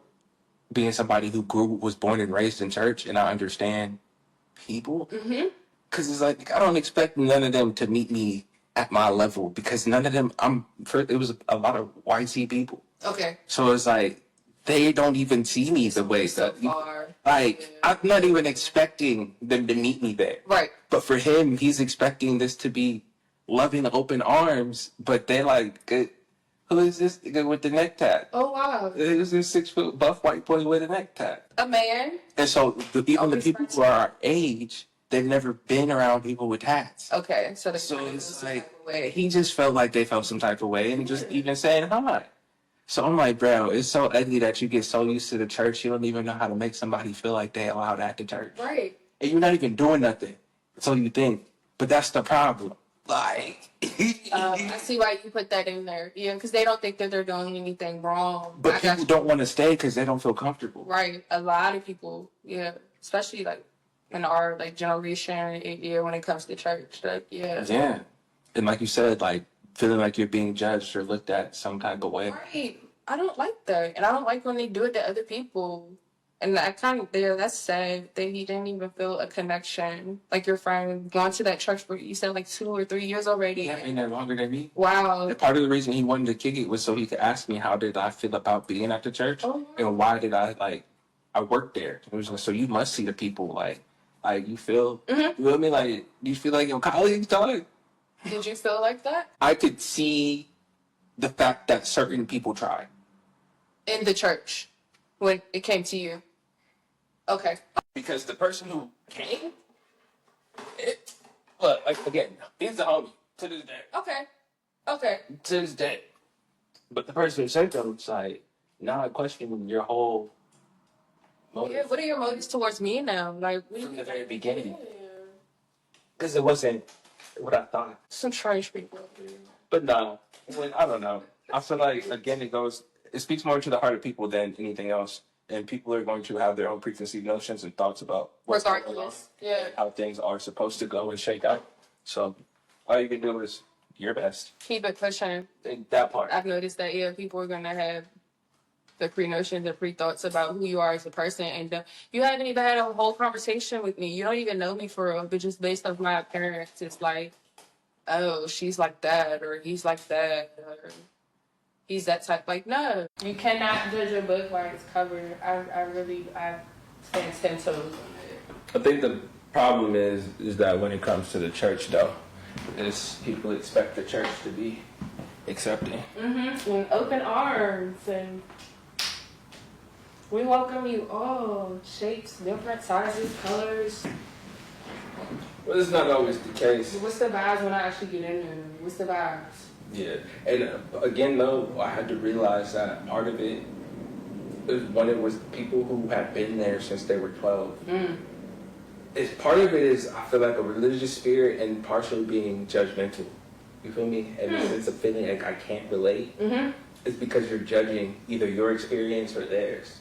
Or if you got rid of, you feel me? Yeah. The preconceived notion about how they see or how you see or the difference between them, you would just find common ground because that's what you would be looking to do, right? That's why I feel like strangers be telling me their whole life story. Because I could always find a common ground with anybody I talk to. Oh, yeah. We're all people at the end of the day. We're all sinners. Yeah, and I feel like certain people start to build a view of themselves, and they don't know how to act outside of that. Or they just, I don't know. I don't like to think that way about people and how people are thinking of themselves, but it's just, I knew the people, some of them, and I'm like, I know that they don't have ill intention. Okay. It's just the fact that they don't have any background experience. And they probably feel just as uncomfortable as you feel. Oh, wow. You feel me? Wow. It's just with the fact that they're in the church, their whole job is supposed to be able to make other people comfortable. Right, and welcome. Without being This is a safe space. And I hate when people do that to me. So it's like, I could tell. And, I know it is. Like, it's great to see everybody who's in here, but you don't even know my last name. Right, and you don't care to. Like, look, you see me walking down the street right after service. Yeah. Right. What are you talking about? You don't say nothing to me. You're not worried, Nick. Right. You feel me? And so I just have a real outlook on life, and I understand people, and I don't let it like judge my opinion on religion or Christianity because they're people. Right. And at the end of the day, Jesus wasn't a Christian. You feel me? And he told people to congregate so that they could talk amongst themselves to figure out how to get it right. So that's why niggas is in this building, dog. Right. I can't be mad at the imperfections. I'm following you on that one, okay? That's basically what church is. It's coming together. Church is a big AA meeting. I've never heard that before. I've never heard that before. Depending on what church you're in, it's just different levels. You feel me? With some people, that's really what it is.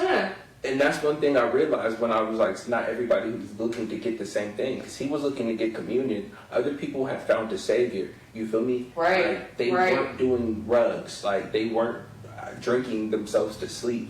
So they weren't looking for friendship and connection in the same sense. Right. They found salvation like their life.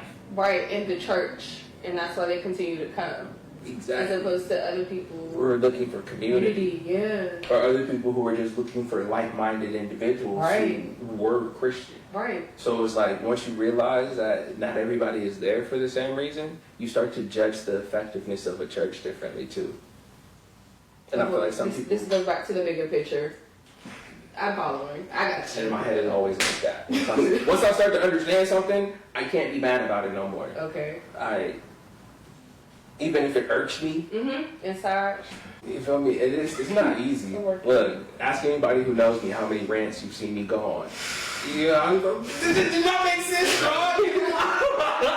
Even when looking at the bigger picture, you're like, and you can tell that it's supposed to be like this. And you can even see this is what they wanted. But if this is what they wanted, why'd they act this way? Right. Make it make sense. It's not making sense. 1 + 1 is not equal to 2 for me, and that be making me mad when it don't. Everybody's looking at all of the details that way. Maybe they were upset. I get that, but you said I'm mad right now and you still wanted the outcome, so why the fuck did you act that way? Right. Now you mad that you didn't get the outcome and you were mad already. Right. One of the anger should have been swallowed. Right. Either you can't be mad that the outcome you wanted can't happen, Right. or you should have held your anger and got your outcome and then been mad at the circumstance. Yeah, but honestly, that just comes back to asking better questions before taking action. Full circle moment, y'all. Full circle moment. Because it's very easy to say that. But who's saying? You feel me? Like I said, I'll be mad too sometimes. Like, Okay. I find myself complaining about stuff that I did. You feel me? It's like, well, nigga, you mad now? But if you would have just left earlier, you wouldn't have had. This is my fault. You feel me? But again, we don't think that way most of the time. We don't. So It's all in the moment, in the present. How do I feel now? How is this person making me feel now? How do I feel now that I'm here in this environment? I get you caught up. I get you caught up with some stuff. Like, and if you think outside of yourself as well, you'll just be thinking about like the best outcome for more than just yourself. So even in the instance of homie being at the church, I was thinking about how does he feel? How is he perceiving this right now? Like, I would be more worried about making him feel comfortable, which in turn, even if it wasn't like well received, the energy would be felt that I was trying. Even if it was like annoying, you're like, oh, they're trying to make me feel welcome for real. because you can peep it when people are trying, at least trying. Yeah, I feel you on that. Like you said, the people there, you could tell they were at least trying. But It's like, I'm honestly, my heart broke that day talking about me. For real. really, Yeah, because I'm pretty sure he stopped going shortly after. So it was we can see like, why. being somebody who like believes, I don't want someone to walk away Yeah. because the people, Facts. you feel me? Right. Yeah. Like, don't make me feel like they want you here. That's crazy. And that's like the opposite of what God wants the people us to be doing. We're supposed to be bringing more people Into the church, but Yeah. people aren't even comfortable talking to people who aren't familiar with what they think they should be. Right. So you can't even have a conversation long enough to get them to come. And you can sense like when like People do. oh, tattoo. You know, like I don't know. I'm very observant as a person too, so I be It's in the body peeping. language. Yeah. It's like, and that's what homie was peeping, because it would be like, oh, okay, and then him, you know what I mean? Like, it's sterile. It looks thought out. Like General, with them, it's like plain. wide open. Like, you might bump a little. Oh, no. You feel me? Like, you might bump somebody else in your excitement and haste to Right, because you're so happy. yeah, or you're just free with you. No, Yeah. every movement is because you're not moving too far outside of yourself. I see. I'm not extending myself to you. I You see. feel me? Oh. I'm opening myself up to you. Okay. I'm not extending. It's I'm body following. language. It's just as simple as that. Where I'm coming up, I'm open and extended. With you, I'm open. And this is the furthest. Anything further than my arm, I'll step in and hug the homie. Yeah. You're finding out what was your background before you began to work at the church.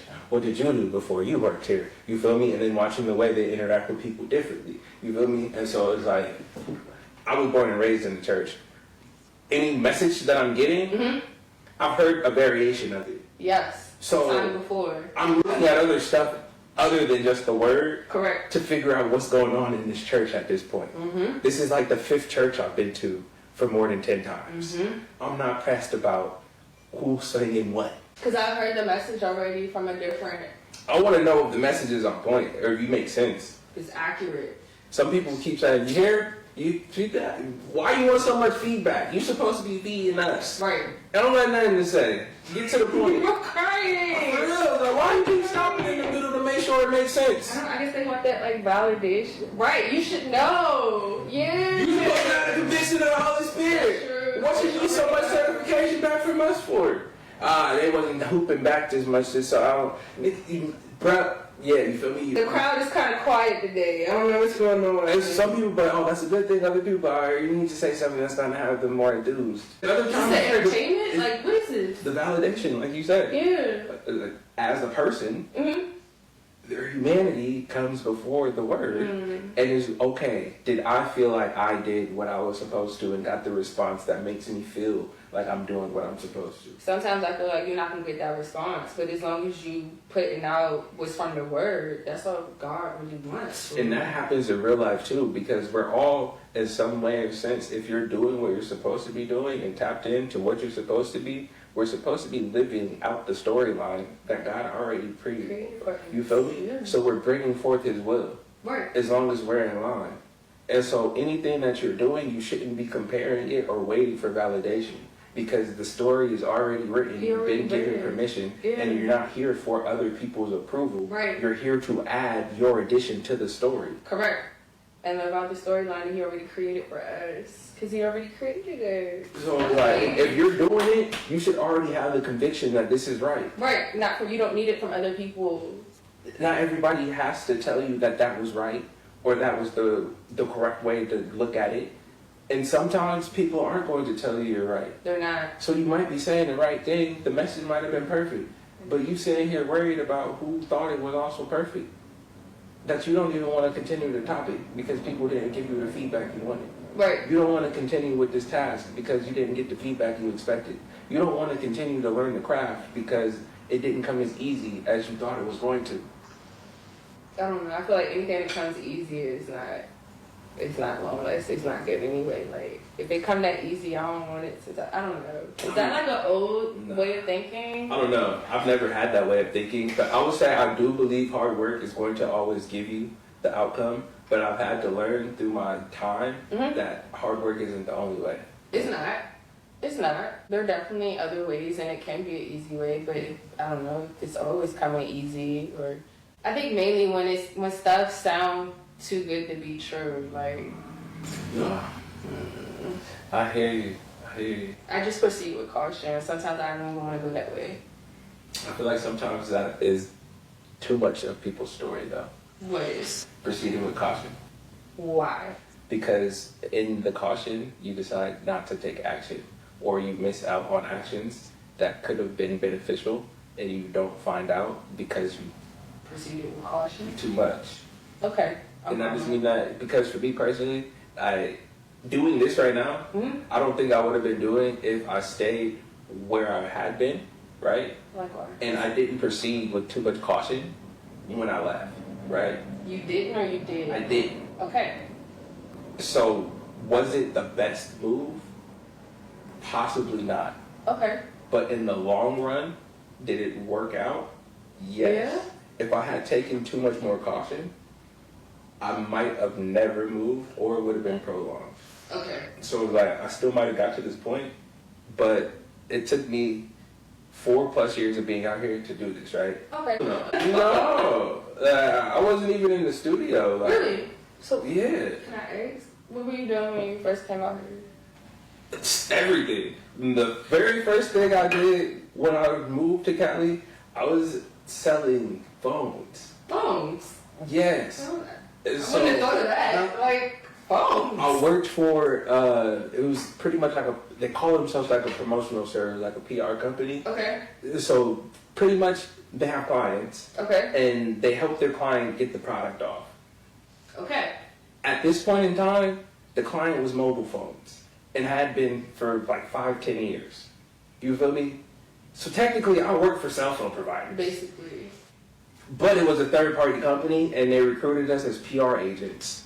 Following. Okay. You feel me? And so I transferred from the district I was in Washington to California because I wanted to go to California for media. Wait, Washington State? Or Yeah, Washington State. Wow. And I had moved out there. I went to visit, and I never left. I had bought a one-way ticket from Ohio to Washington with like 2-3 weeks worth of stuff. One-way ticket with 2-3 weeks worth of stuff. And then I never left. Can I ask you what made you do that? My cousin said she wanted, so I made music. Okay. I had released the EP. Okay. I had gotten this deal with Universal. Oh, wow. They wanted to give me a promotion deal. Oh, wow. Right. And so she was like, "Bet, I'll help you set up your website." She had helped me get like my coding and stuff together because she went to school for PR. Okay. And art. Okay. So like photography, videography, directing. Visuals. Exactly. Yeah. And so she also knew how to make the actual formats. Cool. Because like they're asking me to send over vector images and you feel me, like I'm more hip, than just a JPEG. I'm hip. And so I'm like, I didn't even like, I have to give them the color code for the ink that's supposed to be printed. And then I have to give them the dimensions of it, like on a full-size piece of paper, but just the dimensions of what's being printed on the paper that's the right dimensions with the right color codec for the print. So I don't know none of this shit. You feel me? So she helped me figure out how to do all of that. Nice cousin. And then she said she wanted to help me figure out how to brand and market myself as an actor. Okay. Because she worked as a creative director for a lot of big brands. And she was like, people would literally just call their niece, like their nephew, if they were the director or if it was their product. Once they would see what they needed, they'd be like, here, I'll just call my cousin. Or I'll call my niece. She's an actress. She can do this part. Okay. And so I was like, all right, cool. She said, visit. We'll get you set up. I never left. Washington. What does that say? What's in there? What's there? Longshoreman, a lot of like input, output, like, Okay. shipping, Amazon, Okay. Microsoft, Starbucks started there. I saw that. Okay. Yeah. T-Mobile. Okay. Washington. Yeah.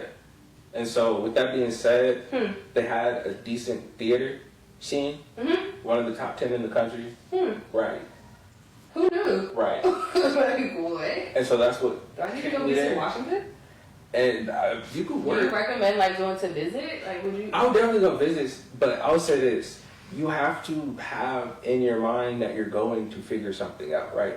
Because like I've met so many people that are out in LA now, but like they already knew that they wanted to do other stuff. Okay. And then I met other people who wanted to do stuff, but like the actual motivation to do it, you feel me? Wasn't there. Right. And so for me, from being in Ohio to being out there, it opened up my mind to understand that the world is bigger, right? And it gave me the confidence to be like, all right, I don't have to know anybody to figure stuff out. And like I bought my first camera, got my first photography gig, got my first modeling gig, got my first acting gig, like all in Washington. By yourself. So you say you don't need to know people, you don't need to... Like You can do it by yourself. Like I ended up getting representation, I did get management. Okay. But like the first thing that I did was because the management I got had a class and someone in the class told me to look at something on the internet. And I did that, and then somebody in that thing told me to go to an audition. And I did that, and somebody who had watched me in the performance called me like a year later. And then after that, I was in 3 shows consecutively. Oh, wow, just from that. And it took a year and a half. But after the year and a half, I'm nothing but a full-time actor for a full year. And in between that, I worked at the church. I was the head of the media department. I learned how to use a camera. I learned how to edit videos better. I did an internship at a recording studio. I learned how to do this. You feel me? And so it was like for a year and a half, I lived in somebody's basement.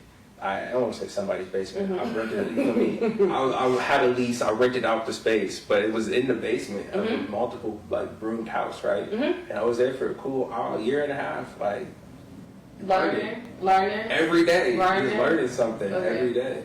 And so I started working sales once the last acting gig ended. You feel me? It only goes for 3 months. Oh, okay. You feel me, at a time. And so like we did one show I did 2 other shows, and then that show called us back again. Okay. I was like, girl, run it. Great. But then now it's January, a whole new year. And so I'm like, shit, last year was lit, dog.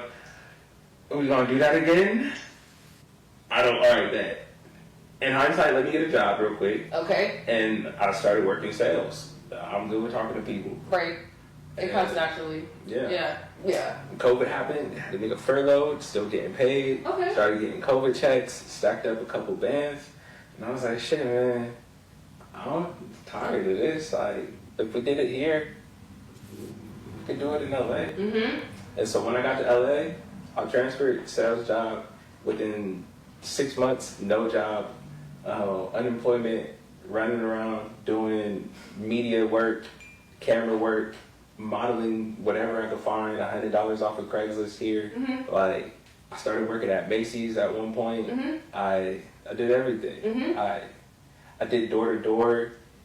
This was funny. That's scary. Bro, tell me why. Look, I think this was my first week. I think I almost got taken down by SWAT. I'll go to this customer. Yes. In downtown LA, or not downtown LA, somewhere in like East LA. I don't even know where they had it. So get this.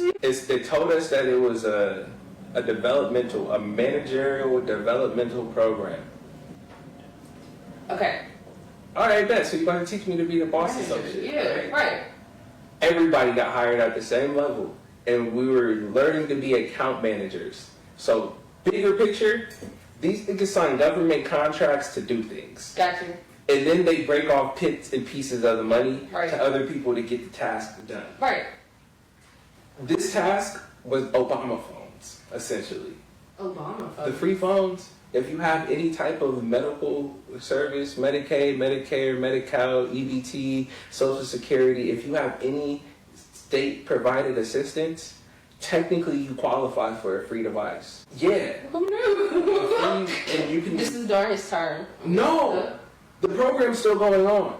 People still have free cell phones, free tablets. Right now. You can even use it in the iPhone. Who knew? A lot of people. You know already having a taste of people signing up Yeah. for free phones? Yeah.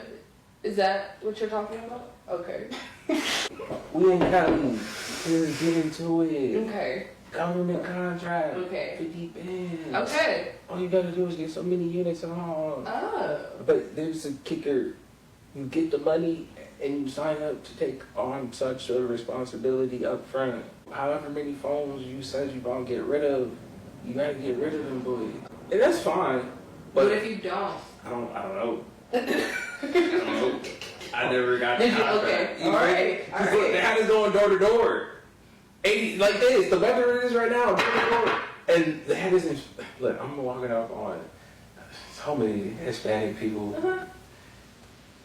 telling me they don't speak English. This one lady, so at first, I'm just coming back with horrible numbers, right? And so they give me the Mexican pitch, or not the Mexican pitch, I'm sorry, I said that, the Spanish pitch, right? Oh, like in their language. So now I'm sitting here trying to speak Spanish to these niggas, dog. And so this one lady, she just was like, oh. She's realizing like, oh, like that didn't get rid of him. She just started speaking English. She just started speaking English. And then she signed up. Okay, I wasn't expecting that. I'm like, nigga, what? So you speak English? Right. And you was trying to play me like you, okay. I'll let You feel me? Once I started speaking Spanish, she was like, alright, dog. It's for a free phone? Okay, cool. Other people would be like, nah, and then I'm like, alright, and then they're like, alright, bye. I'm like, nigga. The whole Dog. time. And so I was just getting annoyed. Okay, let me go down. Yeah. Well, one day they tell me to come back tomorrow. We'll have this like cards and everything. I come back. As he opens up the door. He's like, yeah, I'll be right back. Guns out. The whole SWAT, I promise you, 4 or 5 cars hop up, is in suits, hop out. I got 2 just pointed at me and 2 pistols. And they're like, yo, move. I turn around with a little fucking clipboard. I'm like, what are you doing? Whoa! The officer was like, I would have been just frozen. Fence. I was like, this is a fence. Like, and he's like, get the fuck out of there. Get the fuck out of there. I was like, okay. Right, I don't know what to do about it. This nigga pointing, you telling me to stop moving, you telling me to get against the wall. Like, Confusion. somebody get this in order. Right. It's all contradicting information that I'm getting, and I don't want to get shot. Okay, I don't want to. I had never seen that. It was like you know, like cars. Yeah. Where like, Yeah. It was like that. It was like that because like I'll just turn around and I see, and he's like undercover, like two of the niggas was undercover, so like regular clothes. So like the first two who hit the ground, they were reaching for their shit, but I just see clothes, and so I'm just like. And then I just see straps. I'm like, whoa! As soon as the first one up it, a car stopped, and 4 niggas just hop out. All the doors opened at the same. They were so in sync. Like both cars, one pull up, boom, out. Next car pull up, boom, out. It's now 8 people running and 2 pointing. I'm just like, whoa! Like what the fuck? Yeah, I ain't never seen nothing like that in person. Like, I've never seen that in the movies. I was just like, in the movies. yo, I quit. Like, I'm like, crappy day, dog. That wasn't your best day. It wasn't. I wasn't. I said it for another 3 weeks. And then I was like, yeah, dude, it's hot. Yeah. It's hot, and these Spanish people are not fucking with me, dog. Like, that's really what did it for me, is like having people start speaking English after telling me they didn't. After you pitching in Spanish and stuff. And I'm not doing all of that. Like, what am I doing with this for? Yeah. And I had a mentor who was Mexican, and he would come with me sometimes. Did that help? Yeah. And he was like, yeah, dog, I ain't gonna say it because, you feel me, I wanted you to still go to work. But I'm not surprised that this is the outcome. It's a lot of Spanish people. And I was like, nigga, y'all know they don't fuck with me. Right. Why y'all sending me to this side of town? Like, right. Yeah. but then once I really just thought about the bigger picture, once I found out it was government contracts, and you're telling us, like, yo, how do you know that? I was sent to deliver it to you. Whose name is on it?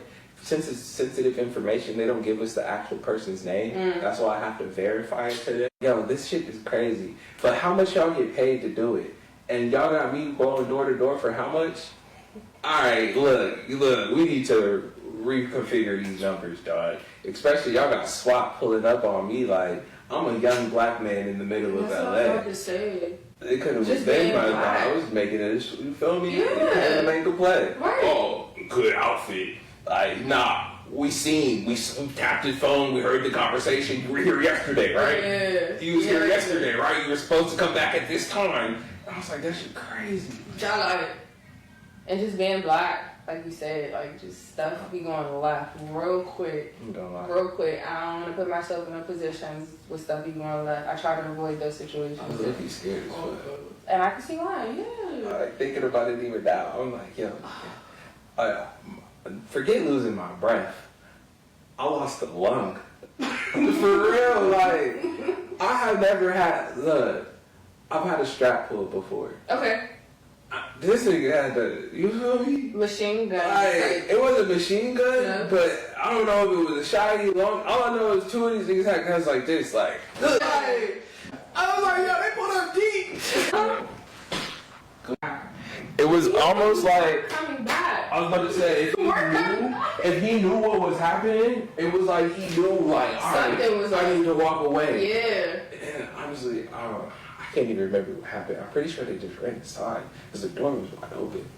That's the story right there. I was like, dog, I almost got shot. He's like, what you mean you almost got shot? I was like, dog, they just up multiple poles on me. They could... The feds. Like, that's crazy. The craziest part is I was like, I'll be back tomorrow. Right, I'm like, yo, that really would have been my last day, like, cause I did some like cold calling, like door to door stuff like that, and back in like DC, and well, the company was like based out Northern Virginia, but they had us like doing it in DC, and like I was in like Southeast somewhere, like on the South Side, and it's like it's not the best, and like people could tell like I wasn't like from that area. I'm like like dressed nice, talking nice, and they're like, oh, sweetie, what are you doing over here? I'm like, I don't know. They got me over here. They're like, okay, I'm gonna just buy it from you just cause. And I'm like, oh yeah, y'all wanted me over here locking. Like people know, like, I thought that was my last day. Yeah. That was my last day. It was like, I'm not Once the people start telling you, like, right. what are you doing? Yeah, what are you doing over here? You Like, shouldn't be around here. And I'm like, I know. It's not safe. Yeah. It hasn't happened to me visiting Alabama. I'm gonna be like, who? What you doing? I'm scared. Who you with? I'm scared to go there. Is that who you know? Mm. You shouldn't be out here. I was like, it's like that. He's a walk up, young nigga, walk up. I was like, damn. Like, The South. He said, walk up, like, yeah. If you don't know nobody, you don't know nobody's name. I was like, damn, it's like that. God sent me an angel that day. Yeah. God sent me an angel because exactly the reason why he was saying it popped up before I left.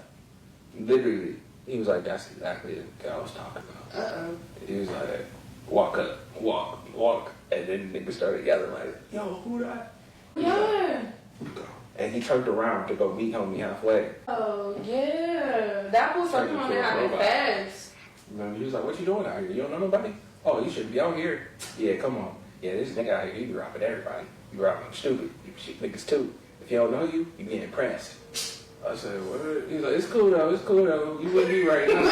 I was like, oh, good. He's like, we get you out of here. What you want? And I was like, oh, man. I try to get back, dog. I was trying to get some cereal quick. He was like, all right, I got you, nigga. I'll be right back. I was like, where? He's like, sit down right here. And I'm like, step. I'm like, all right. Okay. Start leaving. And he's like, oh, shit. I'm like, oh, shit, what? He was peeped up before you. Yeah. But he knew who to look for as well. Right. You did. I did. Right. I was walking down the street like, look, these niggas out here doing somebody got something. I'm gonna ask some questions. You feel me? Speech and debate. Oh, wow, for real? For real? So, like, was it just you or others? What was your group? Hotel. Oh, you went out by yourself? I went outside. No, not by yourself. I went outside. I could have went like real quick. I didn't run track that year because I had broke my ankle and it still hurt. You would not have known. You couldn't tell. I had not ran track in over a year. I was surprised by how fast, because it was like a good 20-minute walk. I had took a good 15, 20-minute walk away from where we were staying. I ran back in less than I probably ran a 5-minute mile. Okay. Because I didn't look at direction. When your body is like in that fight or flight moment, like you'd be surprised what your body can do. It was like 11 o'clock at night. Oh, and it was late? It was dark. Sir. It was dark. No. And homie said, dog, he just popped 2 people this week, the day we drove into town. I was like, where are you in? Are you talking about, the little sundown towns and all that? That's like, but I would say this though, it was my fault because we were far enough away where if I stayed where we were supposed to be, everything closed on the side of town we was at. So I took it upon myself to find something that was open. Gotcha. And then I'm saying I took like a cool 20-minute walk at least. Like I just had my headphones on walking. And then I looked around and I said, yo, this is an apartment complex. Shit. Chop it up. Oh. Brave. Very. Brave. I get nervous when I think people talk about some of the southern states and the sundown towns and how, like, we're not supposed to be there for real. Like, I think it's crazy people don't, think they exist. People like, oh, there's no racism. What? What? These places still exist. Right. It's still in America. It's very alive today. Like, There's places you can't go. And somebody was like, well, if a white person goes to the hood, they're not safe. Nah, dog. If you go to certain parts of the hood, you're just not safe. It has nothing to do with being white. Right. Yeah, regardless. Yeah, that's true. If you just move like you don't know what's going on, if you look like a lick, you're going to get licked. Like, right. That's what that comes down to. But it doesn't matter. It's not race that or people are color. coming at you because you're white. Right. It's because you're white. Yes. Right. Yeah. And I know when And you don't even know it's because of your color. Yeah. Like, for your son down, I'm out of place just because I don't look like you. Right. And my skin color, yeah. Yeah, but see, I don't know. I think growing up in Ohio, it's just something like I've always seen white people, I've always seen black people. Okay. So it's like I think about it differently than a lot of people. Okay. I don't know. It's Probably so, because of your upbringing, where you're from. Yeah. Exactly. Because I have it makes me nervous. Like, I kind of get anxious when I think about, like I just said, like the southern states and how racism still exists and sundown towns and them not wanting to stay there. I would say don't get nervous. I don't want to be anywhere Be around aware. And the fact that you are that aware, you should be okay. You feel me? is you're not gonna put yourself in a position. I feel like I have more of the shit, you feel me? Because I'm like, all right, man, I know it happens, but I know how to read the signs, so I'm gonna read it. You might think that, and then I end up getting got. You feel me? You're so cautious, you're not gonna put yourself in a position to even get got. It's 5:40. I got 20 minutes. I can see that. All right, the sun's still up. Everybody's I can see that. Everybody, I guess I should make my way out. Like, we're not gonna let you leave. Right. You gonna hold me to the side? Yeah, type shit. Like, what you gonna do? Yeah, no. But I just think it's crazy when people who aren't, and on both sides, because some people, like when people say we should just quit talking about racism, period, then that's how you make it go away. I was like, I hear you, but no. Because it's more ingrained than just in everyday conversation. It's ingrained in the decisions that people make. It's like as a child, if I always see my parent like behave a certain way, or even just have a preconceived like disposition with somebody. Correct. Like, I don't know why, but as a kid, every time my parent talks to this type of person, they're short, they're kind of rude, they're indirect, they're not as open and friendly. In my little kid brain, I'm probably not going to be as open either, and I don't even know why. I just see it. Yeah. Right. What's being modeled to me is how I'm going to behave. Right. And so your parents don't have to innately express their certain types of treatment. If every time I go out to dinner, I've always seen my dad be the most gentlemanly person he could be to our waitress, I'm going to grow up and be nice to the people who serve me because it's a standard my dad has implanted into me. Right. And I saw it. And you know, like, when you're coming up, your brain is like a sponge. Putting all those pieces together. Yeah, it's like a sponge and it's taking everything in. That's what they say, like, don't, like, try not to cuss around children or small children and stuff like that. They pick it all up. Yeah, like, for real. They pick up even more because they're trying to figure out how they're supposed to behave. Right, and talk and stuff, and interact with people. And so if I see my parent always super nasty or just, you feel me? I'm going to think that that's the way I'm supposed to behave with this type of person. Right. And I don't even know why. But I just grow up and I keep doing it, and that's why, I feel like racism is just like, it's kind of like taught indirectly. Sometimes, like, and it's passed through generations. And like you said, the grandkids and the great-grandkids don't even know why. They don't know why they behave that way. But they do. They just have a disposition towards or an inclination towards. Yeah. Yeah. And it's because of whatever was in someone else's head. And so it's like, I don't have to tell you to act this way. I just have to show you how to not act or how to act. Right. Yeah. And it's sad. I think my biggest problem with it is when it comes to like bringing up issues. If someone feels as if that thing pertains to them, they'll defend it or deny it or just not address the fact that it's an experience. So say for a black person, if somebody told me that black people make them feel this way, and I say, no, they don't, or like, we don't know how to do that, or that's, you feel me? I'm now saying that you can't feel that way or don't feel that way. Right. As opposed to being like, well, maybe that is a big part of the picture, but why is it that way? How do we change it from being that way? I feel like a lot of the time it just becomes a negate, or it's not like that. Or it shouldn't be that way. It doesn't have to be that way. But it is. That way. And how do we change it? How? The how do we change it part gets missed the most of the day. For real, yeah. What does that have to do with today? What does that have to do with you? You weren't enslaved. But I didn't have to. My family didn't own slaves. Bro, that has nothing to do with saying that the state of the world would be different if we were all given an equal chance. Yeah, period. Just period. At that. Let's just leave it at that. Like, period. what? You're like, well, how do I benefit in ways that you don't? Like, we're saying that the whole infrastructure was built. So, you feel me? And so it's like, it's hard to remove the I and think about the bigger picture. And that's something I just learned because it's like, if I really had this conversation, I'm really just going to think a lot of people are very selfish or self-centered or just, you're an idiot. That's really where it came to the most of the time is I'm like, you're stupid. Because if I really have to sit here and explain how if part A and part B were forced to fit together, that the toy is broken. We've still been playing with it. Like the fact that I have to explain to you that the toy was broken and we kept playing with the toy, like, I don't know how to explain that any further. Yeah. Especially if we can admit that it did break. Right. and then we fixed it, but it wasn't a good fix. And you don't know whether we fixed it or not because after it was broken, you stopped looking at it. Okay. You feel me? I follow it.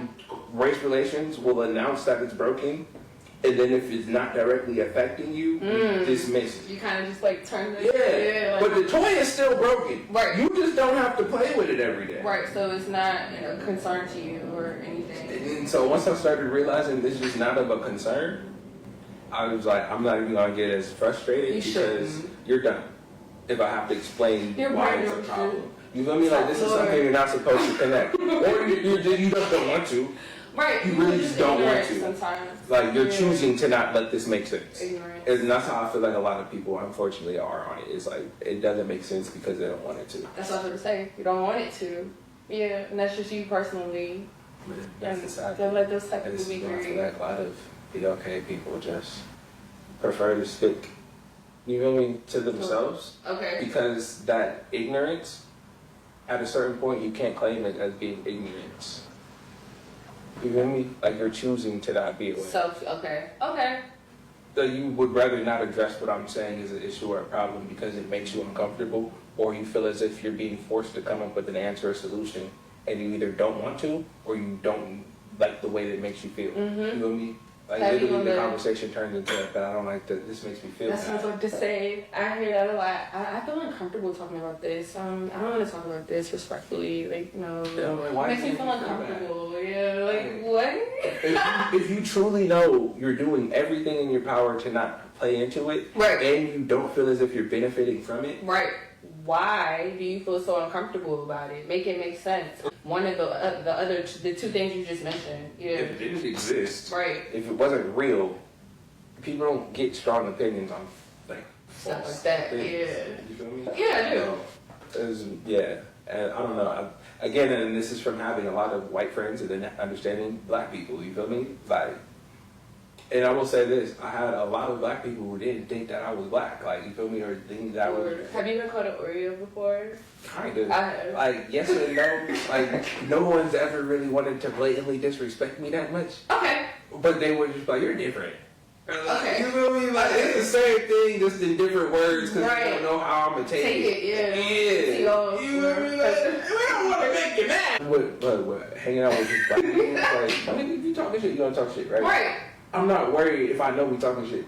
Hang out with some white people, they start talking shit, and it's like, I'm sorry. Oh my God. We were just joining each other. Like, this is natural with the black community. It's okay. Hey, why are you so afraid? Right. We thought I was gonna beat your ass, like. The different cultures. The different. I just didn't want you to think I was being disrespectful. Aww. But you kind of were. Like, I thought that was the point. Alright, so you can't joke with me. Okay. Like, no, I don't know. But, yeah, and this is why I say I try to have small, I won't say small opinions, but I speak slowly on my opinion when Okay. it comes to these types of race relation Topics. topics. Because I feel like people are heavily opinionated Very. towards one way. Uh-huh. And I'm like, I used to be heavily opinionated towards people harping on the bad things too much, and it's not that serious. And then I realized that part of the willful ignorance is the big ass problem. Because if you could look at me get punched in the face and then say, well, who hit you? You just saw me get punched in the face, though. You feel me? So Why I are you had asking a me? conversation with somebody about race and getting something because I was black, but at the same turn had someone who told me I was a black bastard, right? And then said that your skin is just looked at as being less of value because of the color of it than mine, but we're homies. You feel me?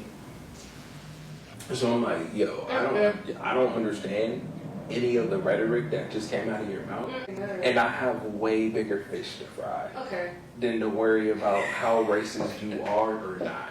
Right.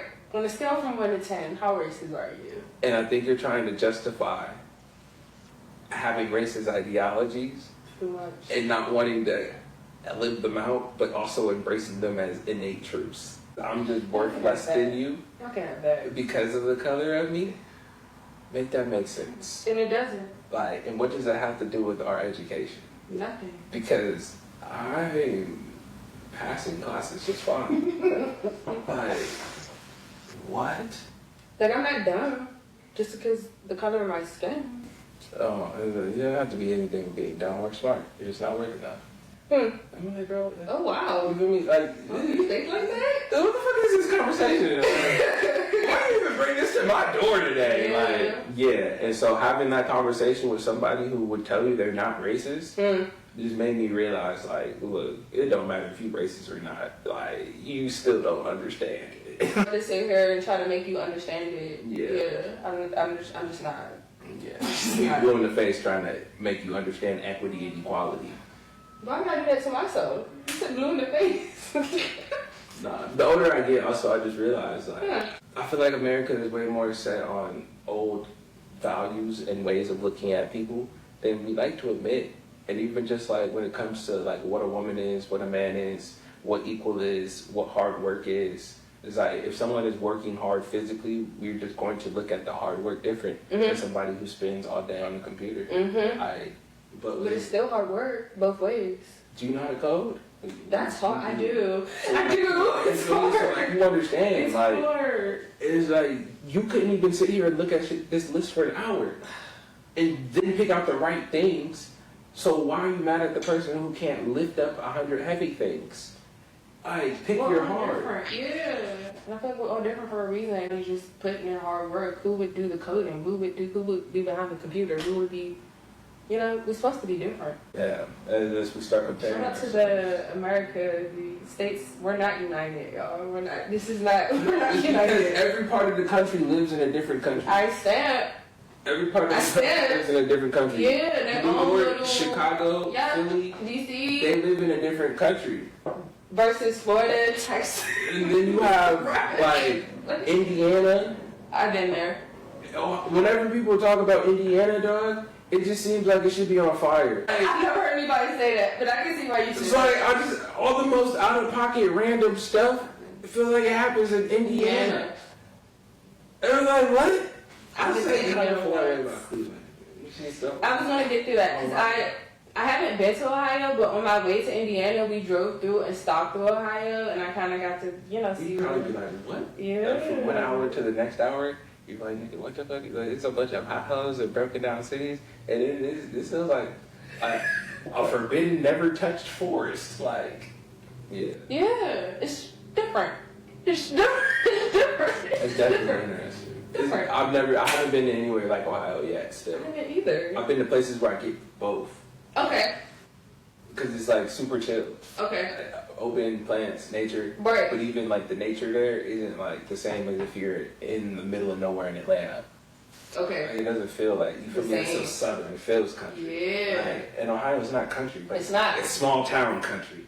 Like at first, I didn't even think it was the Midwest. I was associated with the East. I don't know why.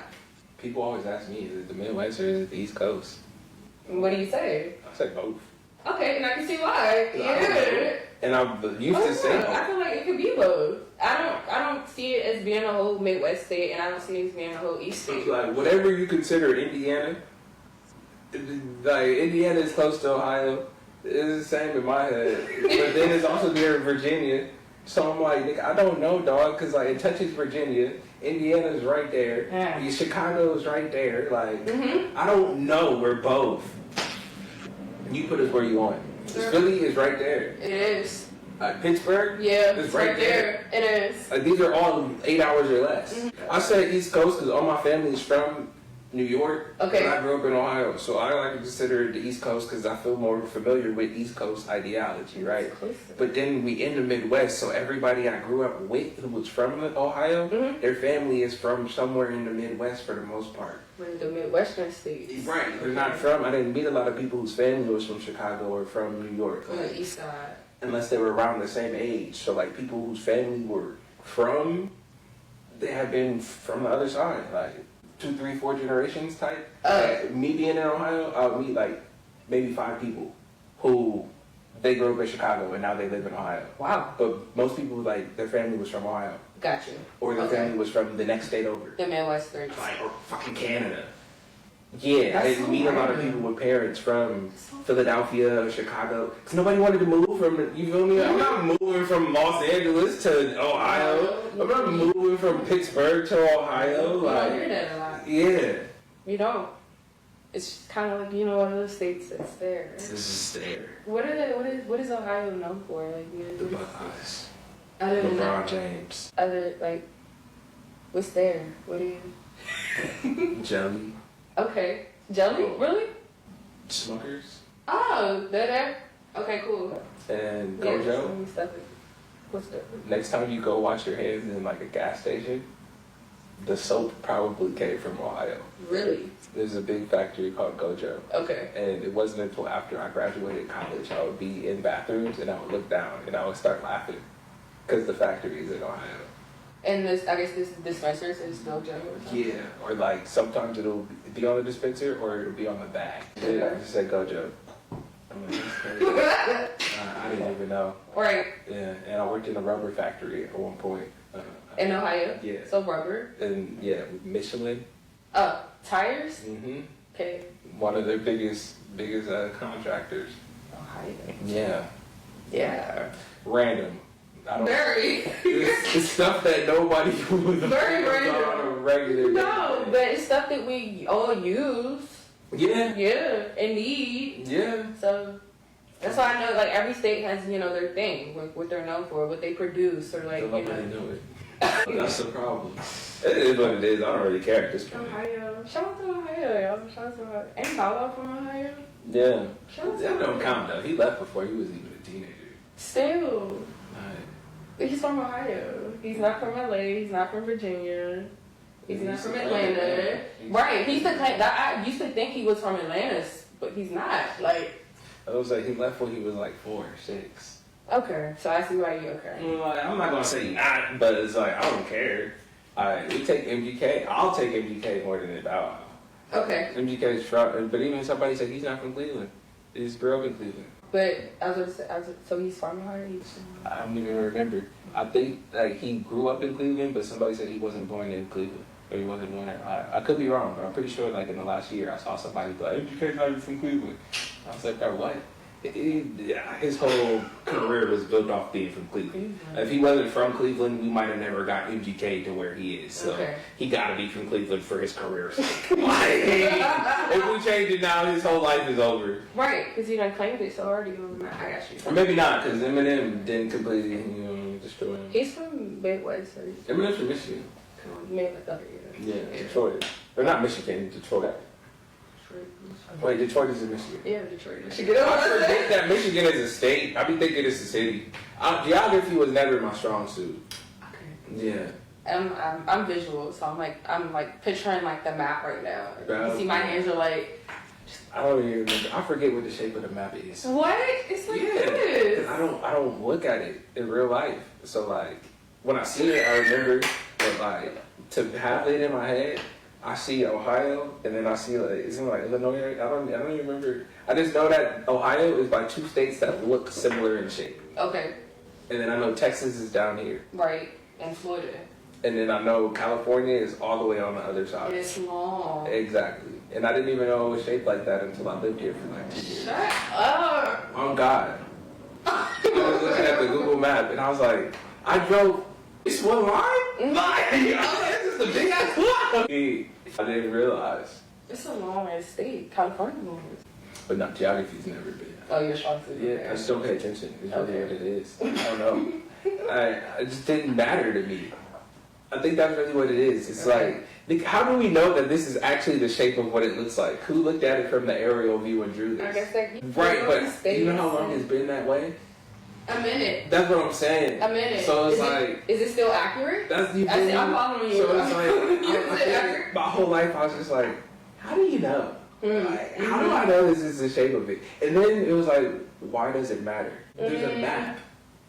If I'm going to go from one place to the other, Yeah. I'm going to use a map. Okay. So you're saying that. So why do I need to know how far it is? I feel like it's a reason I just can't think about it right now, but it's a reason why you need to know. It's a reason why you need to know. At this point in life, I just accepted the fact that some people care, some people get it, and they love knowing, and the map helps them. People go, oh, I'm just in my head, and I'm just like, that's what you were thinking about when I said South Carolina? Yeah, it's under. Yeah. You feel me? Oh, my brain do not do that. Everybody brain works a little different. And so I'm not mad at it. I'm just Right. like, yeah, dog, I definitely. You were worried about where it was? Yeah. I don't remember where I know, like I said, California. I learned where Washington. I know Ohio. I think I know Chicago. Texas and Florida.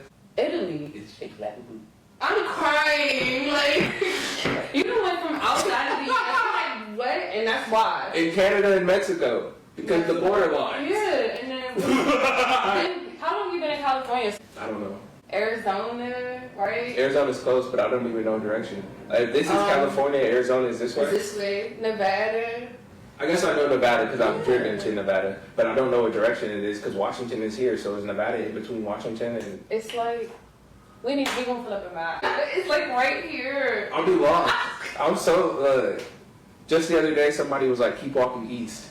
I was like, "Nigga, am I already going east? Like, why did you say straight if this is the same street? Like, you giving me cardinal directions, and now I don't even know if I'm going the right way." Like, yeah.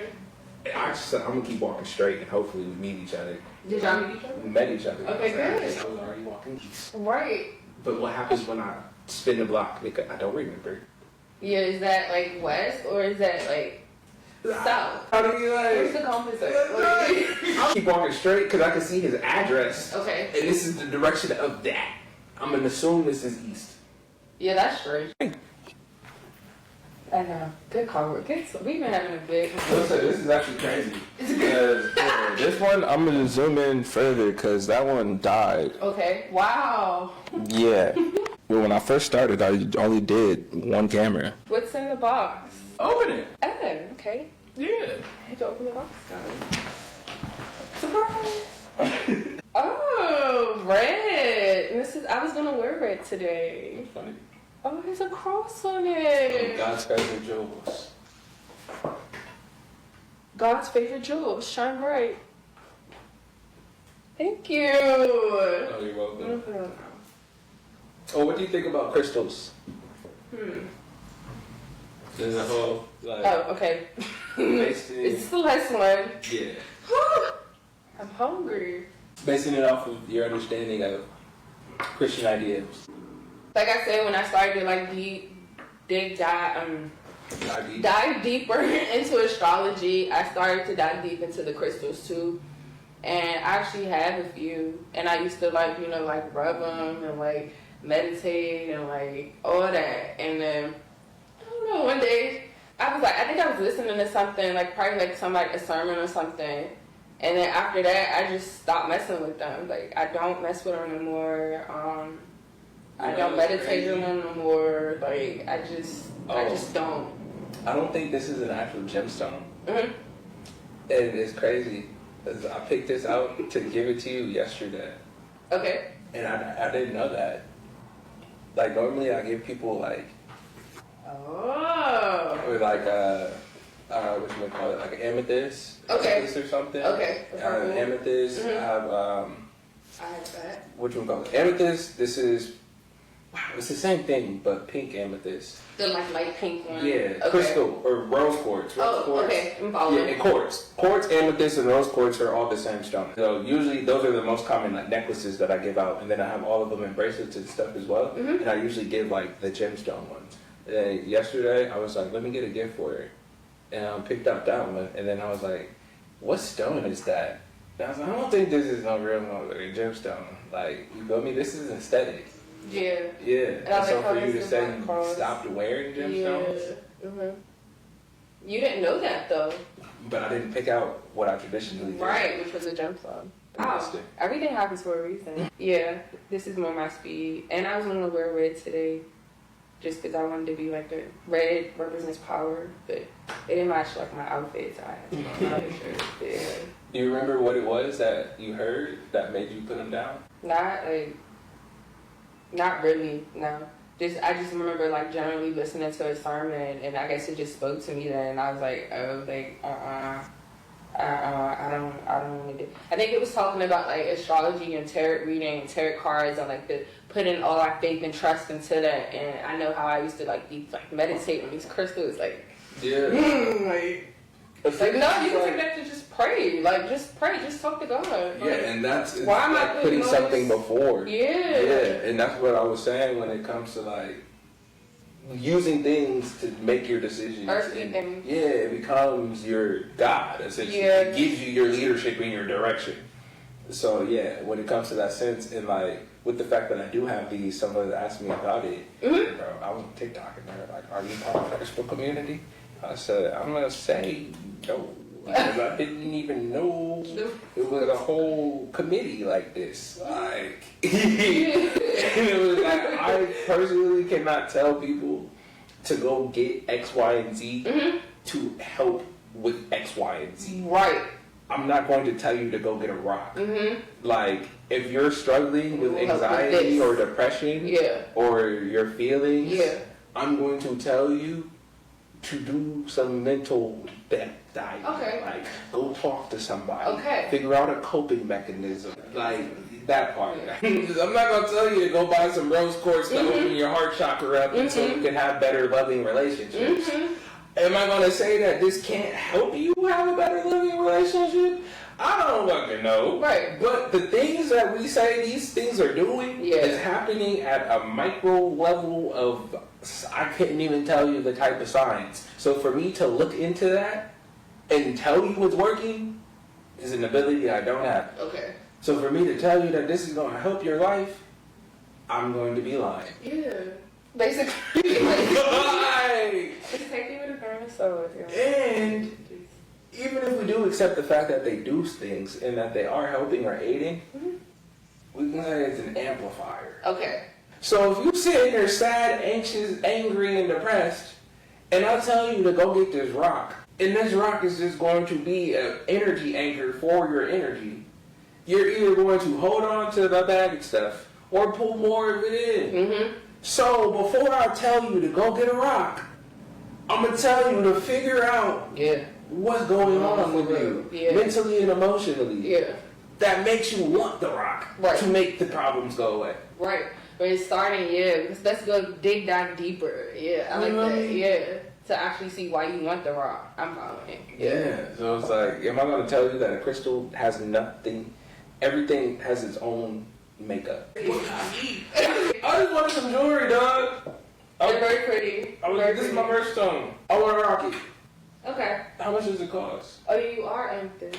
Yeah, that's my mom. I always get the purple one. I used to buy it from my grandma all the time. Okay. And so I was like, I think I want my birthstone. Yeah. This pen is in for $100. This shit's just a rock, ain't it? They be some of them be costly though. I was like, how much is just a raw rock?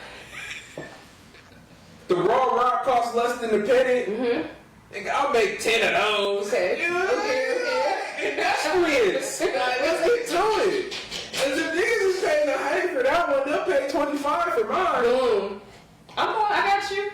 Next thing you know, it's you're into crystals. Relax. I'm into Jesus. Right.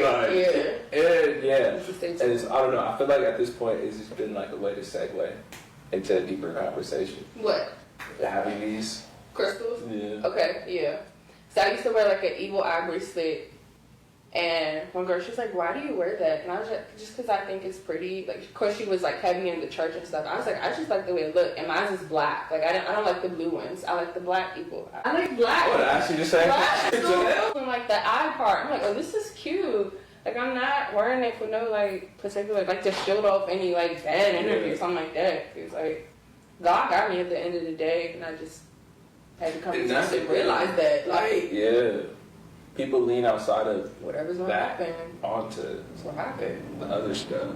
Yeah, I was just thinking about something though. We were talking about like when you say about digging deeper into the mental and just like mental health and stuff like that, and just like me like taking a break off of work. Like I was like in this like mental like facility with like trying to like figure out like, so I had a couple of breakdowns and it just was not pretty. And during that time I was depending heavy on like crystals and stuff like that. This was before I got back in the church and stuff. Yeah. And just going to that place, like I'm glad I did it. I think I was in there for like 3 months, but of course I didn't want to be in like the program where you have to like sleep overnight, like, and they you know, like I was like, okay, no, I'm gonna go. It's gonna make it worse if I gotta stay here with y'all overnight. No, I got you. It's different levels. No, I got you. Yeah. Yeah, but it really helped me. I'm glad that I went. I met some cool people, interesting people. Actually, one of the girls, like, we're actually still, like, we follow each other, and, like, we're very supportive of each other, and it's cool. It's nothing but love, but, like, yeah, just going through that. I'm glad that I went. It helped me because I was in a very, very bad place, and that's why I don't knock, like, getting that help for yourself, like, mentally, because just, like, we have so much stuff going on, like, nowadays, like, the kids, like, I don't know if you know, like, coming up, like, we were, like, the beginning part of, like, social media and stuff like that, like, you know, MySpace and stuff like that. Like, the kids nowadays, I know they're heavy into it, and, like, they be, like, the suicide rates are up because they're on social media, they're getting bullied, and they have all this stuff to compare to, like going to prom, like, the kids be, like, that's a whole nother conversation. Like, if you don't have designer, then you're just not nothing, and that's just not the case. And I hate that for the kids, you know what I'm saying? Yeah, no, looking at kids who expect to have, I'm gonna say this, if I was expecting, I guess, I can't speak too fast. I've been through it. Okay. But it's like, Yeah, but I didn't have bread, you feel me? Right. It's like, I had a dude who tried to argue with me. You know, Charles got money. Charles' family got money. I'm like, How do you know you? How do you know your family? all he knew was that we had been in school together I don't know me. for what? I don't even think, honestly, it wasn't even that long. We had been known each other in school for 3-4 years. So it's not even that long, you feel me? Like, we 17, 18. You met me when we was like 13, 12. Okay. You feel me? So like, your picture on who I am is kind of, you feel me? I was more so like, what did I do to make him think that I got bread? Like, that was all I was thinking. Like, what about me comes from money? What And was the it? only thing I can think of is like, I wear nice clothes. Okay. Like, you feel me? And I've always had name brand clothes. Okay. But it's Okay. not like I always had like 10, 15. Like, I just had nice clothes and I kept them nice. Right. Yeah. If I got one nice thing, Right. I kept it nice. Right. So when I got one nice thing, and I'm saying, oh, he got one nice thing at a time. So it's just like a certain brand shirt. I got one brand shirt, and then 6 months later, I got another one. After 2-3 years, now I got 4 or 5 of them. Right. But I kept all of them in the same condition, so Same. it looks like I got 5 expensive shirts. Same. You feel me? I kept all my clothes nice, and Same. my mom only bought us name brand or designer stuff. Right. And she would buy it, but it made sense. You feel me? Right. And sometimes this pair of jeans, probably just Mother's Day, Okay. there's always fireworks going off in Inglewood. Why are the fireworks going off in England? Fireworks go off for every holiday. Why? Every holiday. Crazy? It starts 2 days before. 2 days before. And a day or two after. Yeah. Okay. And then even the weekend after sometimes. Same thing in the Valley. Okay. I lived in San Fernando Valley. Same thing? Yeah. Fireworks? Fireworks two days before any big holiday and at least a day after. Yeah. Oh, it is Mother's Day today. Mother's Day, so somebody's mom, they're probably doing a fireworks show. Seriously? Yeah. It's weird. I'm like, dog, is that serious? And I had a homie, he's Mexican, he was like, yeah, us Mexican love our fireworks. And I Oh, was just okay. like, alright, I'll give it to you. Great. And I definitely hear it. I didn't understand, but I definitely hear it. Thank you for that. Yeah. It's all Yeah, right. what was What that? was that? Yeah. Yeah, fireworks. For Mother's Day. I'm assuming that was just for fun. The 4th of July is going to be popping. Right, like we hear now. Yeah, because of the fireworks being so close. I just mentally prepared myself. Yeah, if you're not ready for it, one is annoying. The first year, I was like, it's been 3 days. Like, especially when I was trying to make music in the house. Okay, yeah, it's distracting. I'm just sitting there like, what was that? Yeah. Oh, hell no, dog. You can't do that all night. Like, it's 8 o'clock. Like, I'm trying to record. Okay. Mind you, live with it. Mentally prepared myself. Thank you for that. Yeah. Because you know the 4th of July is coming up, so. It is. Like, we're almost in the middle. Yeah. This is the 5th. Yeah, well, here's the 6th. That's crazy. Carlos has been flying. What was the last name? Designer, kids. Oh, yeah, designer. That boy. Yeah. Yeah. I mean, I had nice stuff too, but like, I'm talking about like, you know, like I need like the Alexander McQueen's, or if I don't have the Gucci purse. No, that's what I'm saying. Yeah, I just was about to speak too fast because I said the name brand. Like I ain't never wearing that name brand. Whereas I know I had Nike, I had my polo, like you with me. Like, but I wasn't expecting anybody to have Marc Jacobs. Like I didn't expect people to be wearing Balenciaga. I didn't even know Balenciaga was. I didn't even know. I knew Louis. Yeah. I knew Gucci. Right. Yves Saint Laurent. I don't even think I knew that. I knew Yves Saint. I knew Prada. I knew Prada. The Devil Wears Prada. Put them on for me. Right. Yeah. I love that movie. I knew Giuseppe, but I didn't know Giuseppe. I knew the name from music. I listen to music, and I know like New York artists was bringing up Giuseppe's and Giuseppe's. You feel me? Yeah. I didn't really know what they were. I think the only other brand I really knew was Burberry. That. And it was from, what was that movie, Nick Cannon, where... I've seen that movie, that's been one of my favorite brands. I said, what's that, Mom? Burberry. Look, I'm wearing Burberry cologne right now. Okay. I fuck with Burberry, dog, and that movie got me. Just because every time the pattern, it just looks clean. It is. It just looks clean. It is clean. It's the one that's always classically clean. They never do too much. Right. And they stayed that way, I guess, since they were created in the 1920s never or something. too much. Yeah, it's been the same pattern. You're right. It's clean. It's like sometimes it's not too loud. You be like, whoa. It's too loud. You see, Louis is ugly. It's too loud. A lot of other brands just be extra. I've never looked at Marc Jacobs. I've never looked at a Marc Jacobs outfit and just been like extra. No, it's quiet. It's always simple, neat, put together. But it's still nice. It's still luxury. You know, like it's still nice quality. Right. And it's loud. Let me see. What other brands? Honestly, you gotta give it to the Gap. He's like classic. I would say it's kind of boring. Yeah, it is. It's so classic, it's boring. But it's quality. In that part. Yeah. And if you know what you're going in there for. Right. I used to think I liked their jeans. I don't think I was a heavy jean Gap person. Once I started paying attention, I just liked the price. Okay. But I didn't really like them. Yeah. They fit different. Yeah, they do. Yeah. They still to this day. Yeah, I was never. I have no clue why I was buying them most. For real. Like, they're not comfortable. And they fit. They don't run, I don't think, with traditional sizes. Is that what it is? I think, yeah. I think it's the cut, too. Okay. And also, there's so many different cuts. That's one thing. So I worked, like I said, I worked at Macy's. Okay. I worked in the jean department of like a big ass store. Like there were people would come to Washington. People were coming internationally. So like their Macy's was known, and their jean department was like people were like, oh, I came here from France. Like I'm trying to get the American denim. Like they don't sell the same styles in other places. So people would be coming trying to buy as many pairs. I want 5 pairs of Levi's. Like, oh wow. And so I was just like, dog, what are these? Like, what are these? And they're like, yeah, some of these cuts are old. Some of these cuts are new. Some of these cuts are just renumbered. I'm like, what? Like, yeah, they just changed the number. Yeah, they just changed the numbering. I can't get it. Like, it's a bit much. I worked at Old Navy. So, you know, it's like Gap owns Old Navy. They're under them, but yeah, just too many different pairs of jeans. That's crazy. It's just too much. They look the same now. Like, they don't, but they do. Right. From you saying Old Navy, when I said Gap, that's what I was thinking. Oh, okay. Yeah. And I can see why. I guess Gap sometimes, I don't know. I feel like back in the day, Gap was more the store to go to, like in the early 2000s. And then like they produced Old Navy, and Old Navy was supposed to be cheaper when it first came out. But Old Navy and Gap prices are like the same. And they be taxing for like mid stuff in there. I'm like, yeah, I haven't been in one of their stores since like 2008. Oh, I just remember. I just remember because where I was, there was a Gap store. I've only gone in the Gap one time. Okay. And I was in Atlanta. I was just looking for something to do. I was waiting for somebody to come pick me up. I was like, oh shit, go to the Gap. I bought a sweater. I think I bought a sweater and a button down.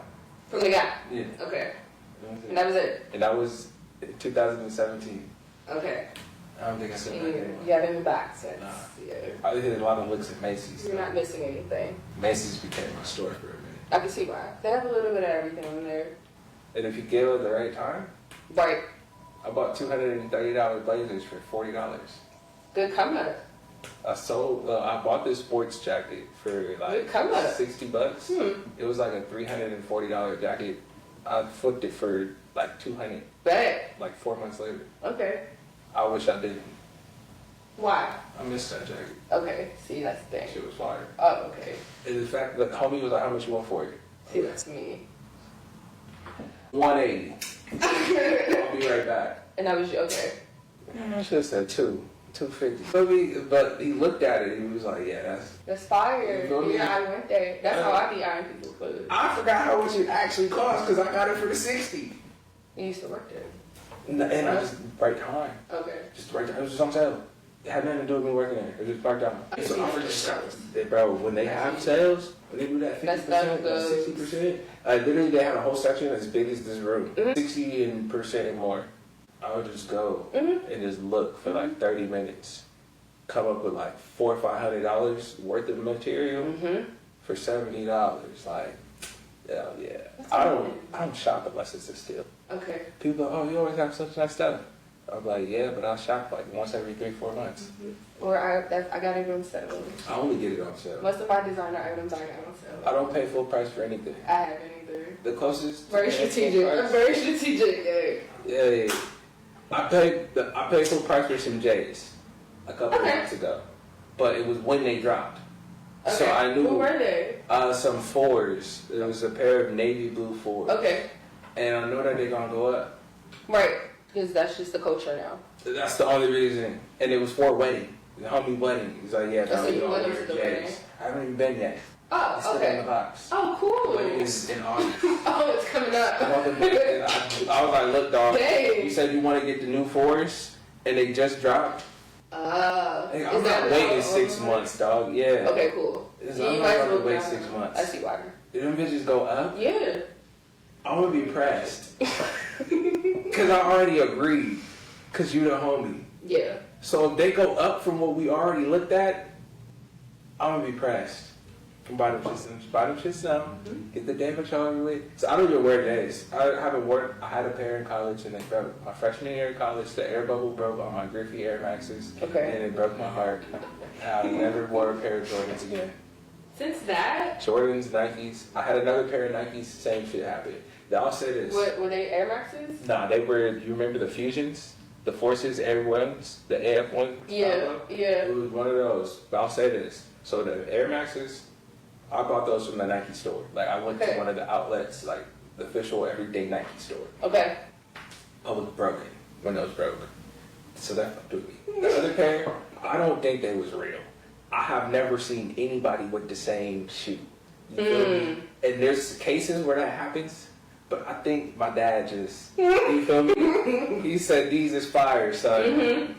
You feel me? I got these for you. Yeah. And so both of them know the air bubble, gone, smacked. Like I was walking, This never happened to me. and my whole foot just felt like, what are you stepping on? Like this isn't concrete.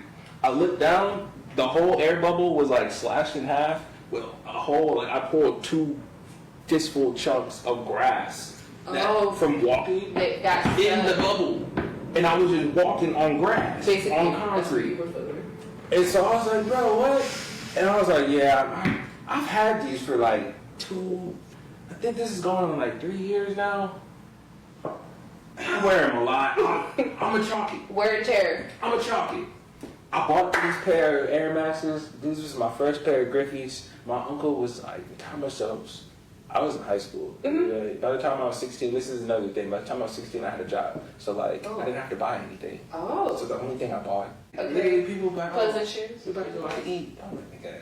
I'm not about to pay $60 for the plate. Like, let's just hit T-Bell. You trying to go to the mall? Okay. And still, I got $250. I just got paid this week. I ain't got $60. And I can order 2 vintage retro snapbacks off the internet for $25, $30. I'm not buying no hat for $60 in lid that everybody got. Taxing. So this was 2007, Okay. 2008. I'm buying shit off the internet. I have Okay. nothing that none of my friends have. Oh, because they're shopping at the mall. And they buying shit for $60, $70. Yeah. Like, none of my hats cost more than $50 unless I wanted it because it was a special edition. Okay. Of course I can buy 10 of them. They cost $25. Right. I don't do shit with my money but buy food and pay for sports. This is off But season. no real responsibilities yet. Yeah. Like, No real responsibilities. I bought toiletries. Okay. You know what I mean? Okay. I bought all my own clothes and toiletries. A little bit. Outside of that, I worked 30 hours this week. I was in high school working 38 hours a week. Right under 40. So, yeah, all I bought was clothes. Okay. And so With your own that's money. why. I mean, you got great. You come for money. No, nigga, I have a full-time job. I'm following you now. Like, I'm that guy, okay. Friday, Saturday, and Sunday, You working? I'm going to You work. were working? I go to work at 11 o'clock in the morning and get off at 7, 8. All day. I would work every Saturday Every and Saturday? Sunday. Every I would go to Saturday? church and get out of church and leave church and get dropped off at work. Every Sunday? It's every Sunday and Saturday. Okay. From my sophomore year until... Give it up. Cause I'm like, you know, when you're like in high school, I used to work like every other, that was me, like every other Saturday, twice a month. It was like real rare. It was like, now you were working. The district manager asked my manager about making me a manager because I was 18 and I was like, she was like, all right, he comes to work often. He knows all of this shit and women love shopping with him. This is a trifecta. It's a win-win. It's a win-win. My manager offered it to the white girl that was also in high school. She said, I didn't refer you because you're still in high school. But she was in high school. And then the girl that she did, we were like this.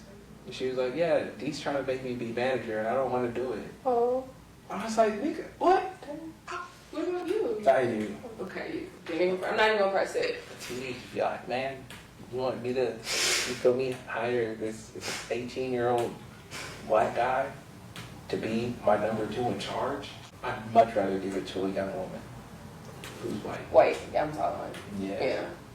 Yeah. And this is another Society. reason why I look at things differently. Society. Because the woman hired me back to work the same position after I graduated college. Right? I still couldn't be a manager. Why not? You already knew I'm not in high everything. school no more. Yeah, you So old what is enough. your Like, reason yeah. now? Her assistant manager was, what is it, when you're just a regular employee? Employee? I forget. But you have, Employee? essentially, I trained her. Okay. So why weren't you? And then got hired as the same position underneath her.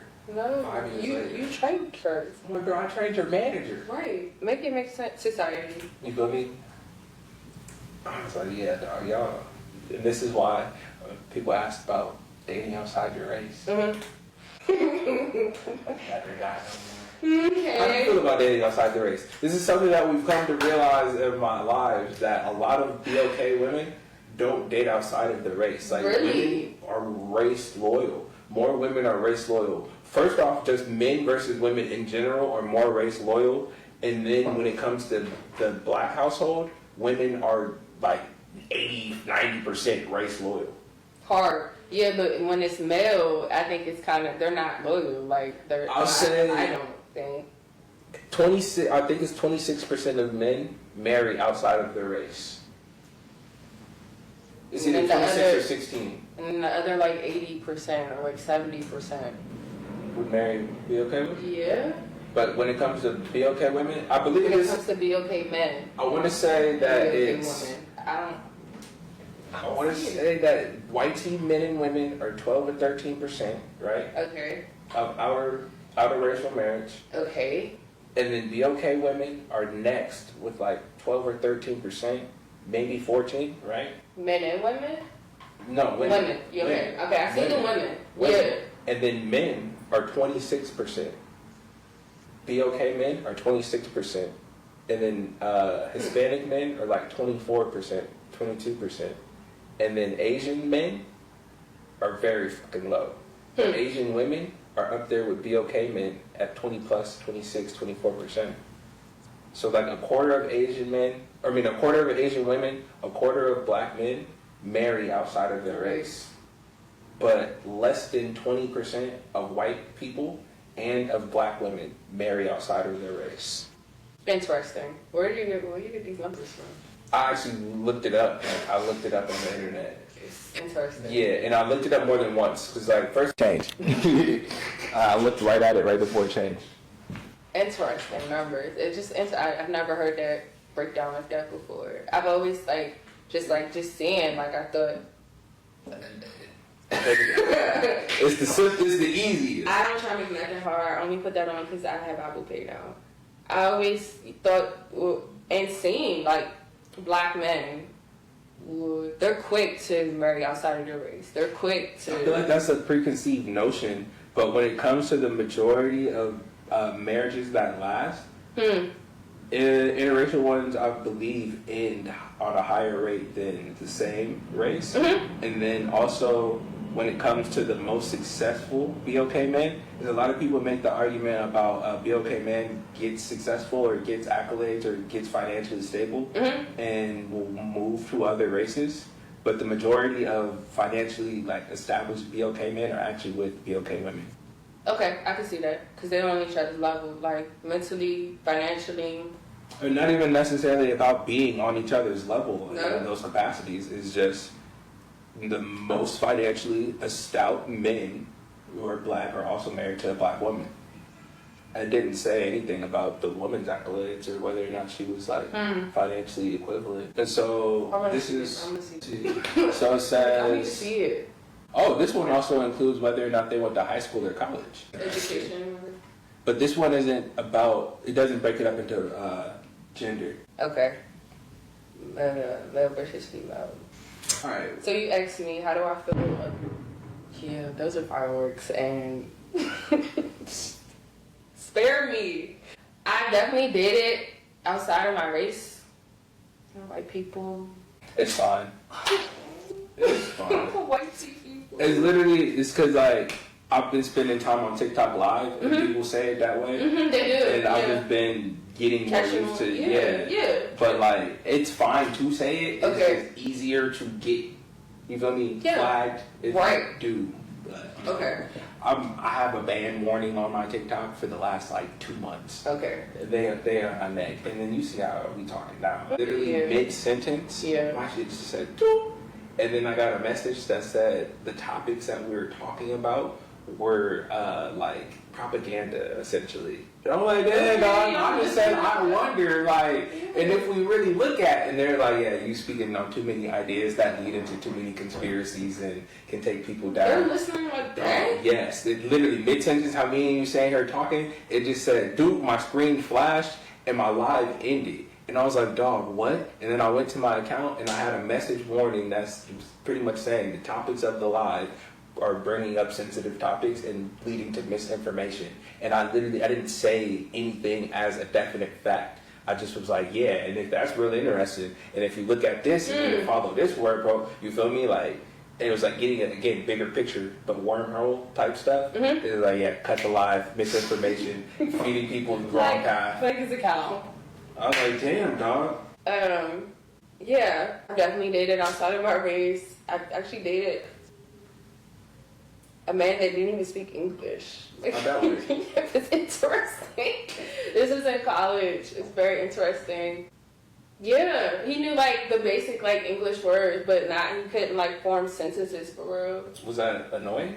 I wouldn't say annoying. I just thought it was kind of funny that he was really trying to pursue me or just like trying to take me out on dates, and like it's this huge barrier, and I know like I don't plan on learning your language anytime soon, and if you don't plan on like learning English anytime soon, this is not going to be no long term. We can go out on dates and stuff and have fun, but this is just just living my best life. How long ago was that? How old were you? This was in college, and this was is this the last year of the year I think it was the year I went back and got my master's. Yeah.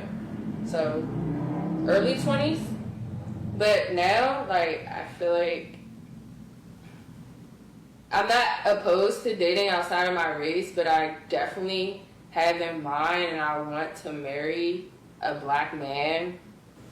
Somebody that's my race, somebody that just understands, like, where we come from, the culture, like, not saying that I wouldn't want to explain it to my partner and break it down every little thing, but I really don't.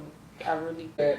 I would say, I feel like, I don't know if it's that women realize that sooner or what, because when I was younger, again, like I said, I grew up around a bunch of them, right? And so I dated white tea girls, white girls, and I didn't think anything of it. It wasn't like a big deal, and it wasn't because I didn't like black girls. Yeah. And like some people took it that way. Oh, you could see some of the stats right there. And it's like as I got older, I had an aunt who literally was like, she showed me this fine girl. And she was telling me like she was like close with her mom, and she was just telling me like about the girl and about her relationship with her family. And I was like, yo, she fine. She was like, oh, for real? Like, I mean, I guess I could have introduced you to, but I didn't think you'd be interested. Why not? I was like, why not? She's like, I didn't think you like black girls. I didn't think you like chocolate. She's like, I only ever know you to date white girls. Right. I lived in the middle of Ohio where 85% of the people were white. Like, literally, that's 85% of the population. Right just there. Out of the 15%, you're breaking up Asian, you're breaking up Hispanic, you're breaking up Native American and black. So not even 4% of the population, you feel me? So I was like, yeah, bro, nobody ever told you I didn't like black girls. Like, there just weren't that many to choose from. Yeah. Like, yeah, I saw them. so there's 10 of these and 3 of these, it's just more likely for me to get one of the 10. 10 on this side. And when it comes to picking a person, I'm not picking a person blanketly off of your color. Like, I like the conversations we have. I like the way you laugh. I like the jokes you make. Like, it's about being a person first. And so for me, a lot of the time, especially being young, having this conversation was just kind of like jolting and like, fuck you mean? Like, why do you think that I think this way? Right. Who's telling you that this is what I want? Like, but then as I got older and I was dating a black girl who was like, oh, I forgot you date white girls.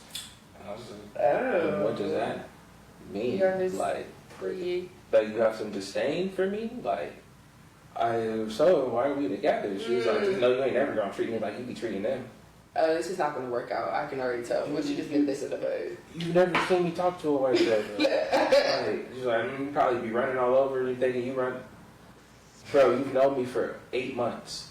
When have I ever tried to run over your opinion or your viewpoint on something? Like, Never. You feel me? So this is like your preconceived notion on how you think that they behave and why I was even with.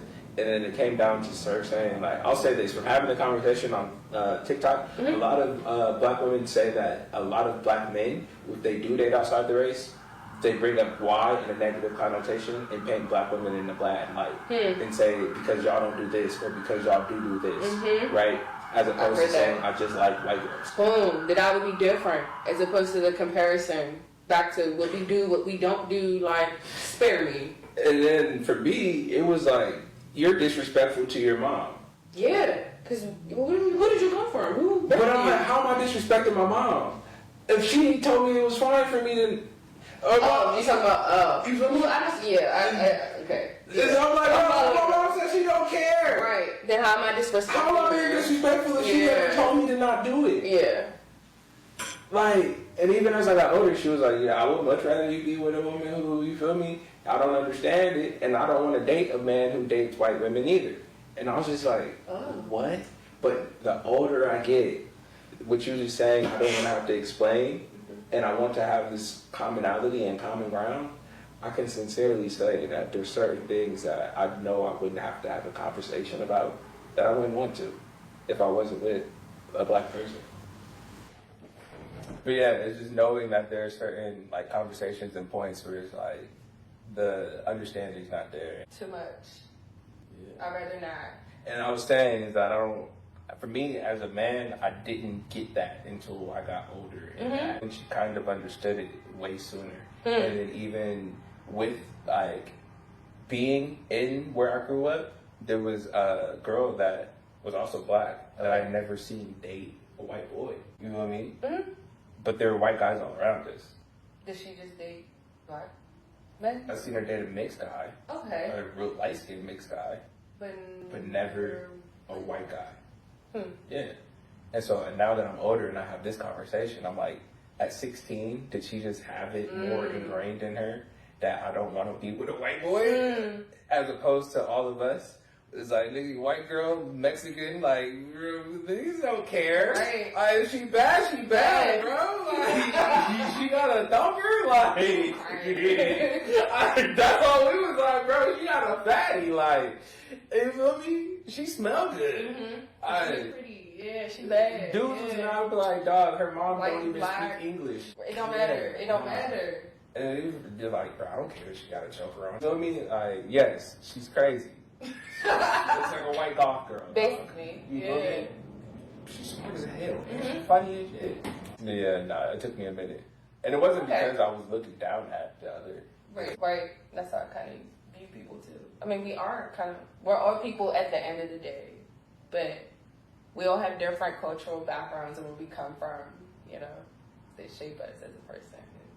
Yeah, I don't want to explain that. Oh, would you date outside your race again? Or you would prefer not to? Would you? Are you open to it? I'm open to it, but... It's a hard... I'm open to it, but it's not like I'm like, oh, yeah. It's opposed to like I said, I just have envisioned. But God already knows who my husband is. That my husband is going to be a black man. God already knows. Just want to have that tunnel vision. Because I like, just like, I would say from dating other cultures and other, you know, different races, like I learned a lot of different stuff. Like it just comes back to me increasing my knowledge and myself as an overall person. Just like, I don't know. I feel that. Same here. I don't know it. Open to it. Yeah. I feel like it's a hard if and maybe these days. This is kind of the same as the whole married and kids. Mm-hmm. Being realistic. You know what I mean? It's like, I spent 4 years with the dude who said that dumb shit to me. And then I also dated a girl on and off for 3 years who, this past year, still was like explaining what we're talking about now. It was like instances when we were together where certain things happened that just didn't sit well with me. Okay. That were slights. Okay. She didn't get it. It wasn't clicking, or she's not getting it. What part? Yeah, it was a big problem. Yeah. I couldn't put myself in spaces like that again and have it be okay because I felt belittled. Did I feel blatantly disrespected? No. But it was a lot of unsaid things going on. I wasn't vocal. Right. The way you want me to be vocal. And we can't make this, you feel me? But with the fact that you couldn't even see it, you wanted me to be there, but not the circumstances that are required for me to be there. Right. You feel me? Yeah, I do. It's like, this works for you, it doesn't work for me. At all. No, stuff don't work for me. I tend to remove myself. Yeah, and that's what I started for learning me. how to do. This is not working for me. And it's something that's hard to explain to someone who's not living the same experience. Right, or just haven't come from. And even then though, you know, because sometimes like talking to like people who aren't black or aren't Hispanic who grew up in close proximity, and I came from the same struggle. Yes, but no. Yeah, You know what I mean? I've heard I came from the same environment. it was a little different. But the circumstances around the struggle are going to be different. Yeah. And even if they're not in that environment, outside of that environment, you have a different, like, outlook. The world has a different outlook. Like, Right. a different acceptance, a different place for you. Right. And I feel like I can say this because I grew up with a bunch of white dudes. And it took me becoming an adult. My little brother was like, bro, you really think you white? I was like 24. After graduated college, moved back to my hometown. And I was just like complaining about, I think it was like this way somebody responded when I walked in the store, like the treatment I got, like the service. And he was like, you really think you white? As in, you expected him to serve you. Like, you expected him to be. But I don't think that was your intention, was it? Yes and no. Like, yes, I did expect The customer service. I to just be at a figured- certain level. Yeah, that, but not the But not- the bow down. Right, I wasn't looking. He didn't mean serve like that. But- He just meant you were expecting good customer service. I was. You're not white. This nigga saw a nigga walk in there, dog. He's not Yeah. trying to serve you. Yeah. Especially you got him serving you like you were supposed to. I'm like, man, what? And he didn't even say like that. He was like, as in, you hang out with so many white people and go into places and do the things with them that when you go in there by yourself, you expect them to treat you the same. But they don't see you the same way they see you as if you're with a group of 5 white dudes. It's just your black ass. Good service. Yeah. I was just trying to buy something from your store. I bothered, like. Yeah. That should never feel like that when I'm spending my money. Oh, you can have it. You can have it. Respectfully. So, indifferent about dating outside the race at this point. It is what it is. Y'all still cool. Yeah. I'll be like Jesus. I got room for everybody. I do. But I'm not Jesus, so I don't have to invite you all into my house. That's true. But I'm gonna treat everybody with respect. A blanket of love. Yeah. Yeah. I feel like everybody should have that baseline respect. The fireworks are going off. It sounds like a bomb. Like, I'm like, oh. That's light. That's fine. I don't be tripping on it. I'm glad you know though. Because I'm healthy chocolate. I know the words. I was going live yesterday, and an artist was in here, he started talking about, and I was like, he said it in a creative way, and so I addressed it, and then he started saying it. He's like, yeah, when I said side, I was like, nah. I hit play on the music again, and he was like, I don't want to kill myself. I was like, As soon as I stopped the music, you start talking again, like, you could talk, just like. Yeah, explaining it to people is hard. I know. They don't. If they're not on the app, they're not going to get it. Yeah. All right, everybody. Thank you for tapping in. This has been another episode of Sake Sundays. We killed the little bottle, and we spent like 4 hours just chopping it up. Literally. This is Big Glizz. Yes. Go ahead and shout out where they can find you. You can find me on Instagram at Big Glizz Fun on Instagram, and my model account is Glizz, Glizz with 5 underscores, and my modeling website is Big Glizz Fun. No, it's GlizzTheModel.com. You can follow me on TikTok at Big Glizz Fun. I'll spell it BIGGLIZZ. BIGGLIZZFUFUN. Sorry. Oh, Big Fun. Big Glizz Fun. Big Glizz Fun. Yes. Big Glizz Fun. Yes. Bet. That's where you can find me on. Okay. Y'all be safe. Hope y'all enjoy. Dripping just like sake. Tell them back about me. All about my cheese, cheddar, mozzarella, broccoli. That mean I be eating. Really catch me tweaking. Know that I be working, baby, even on the weekend. Dripping just like sake. Tell them back about me. All about my cheese, cheddar, mozzarella, broccoli.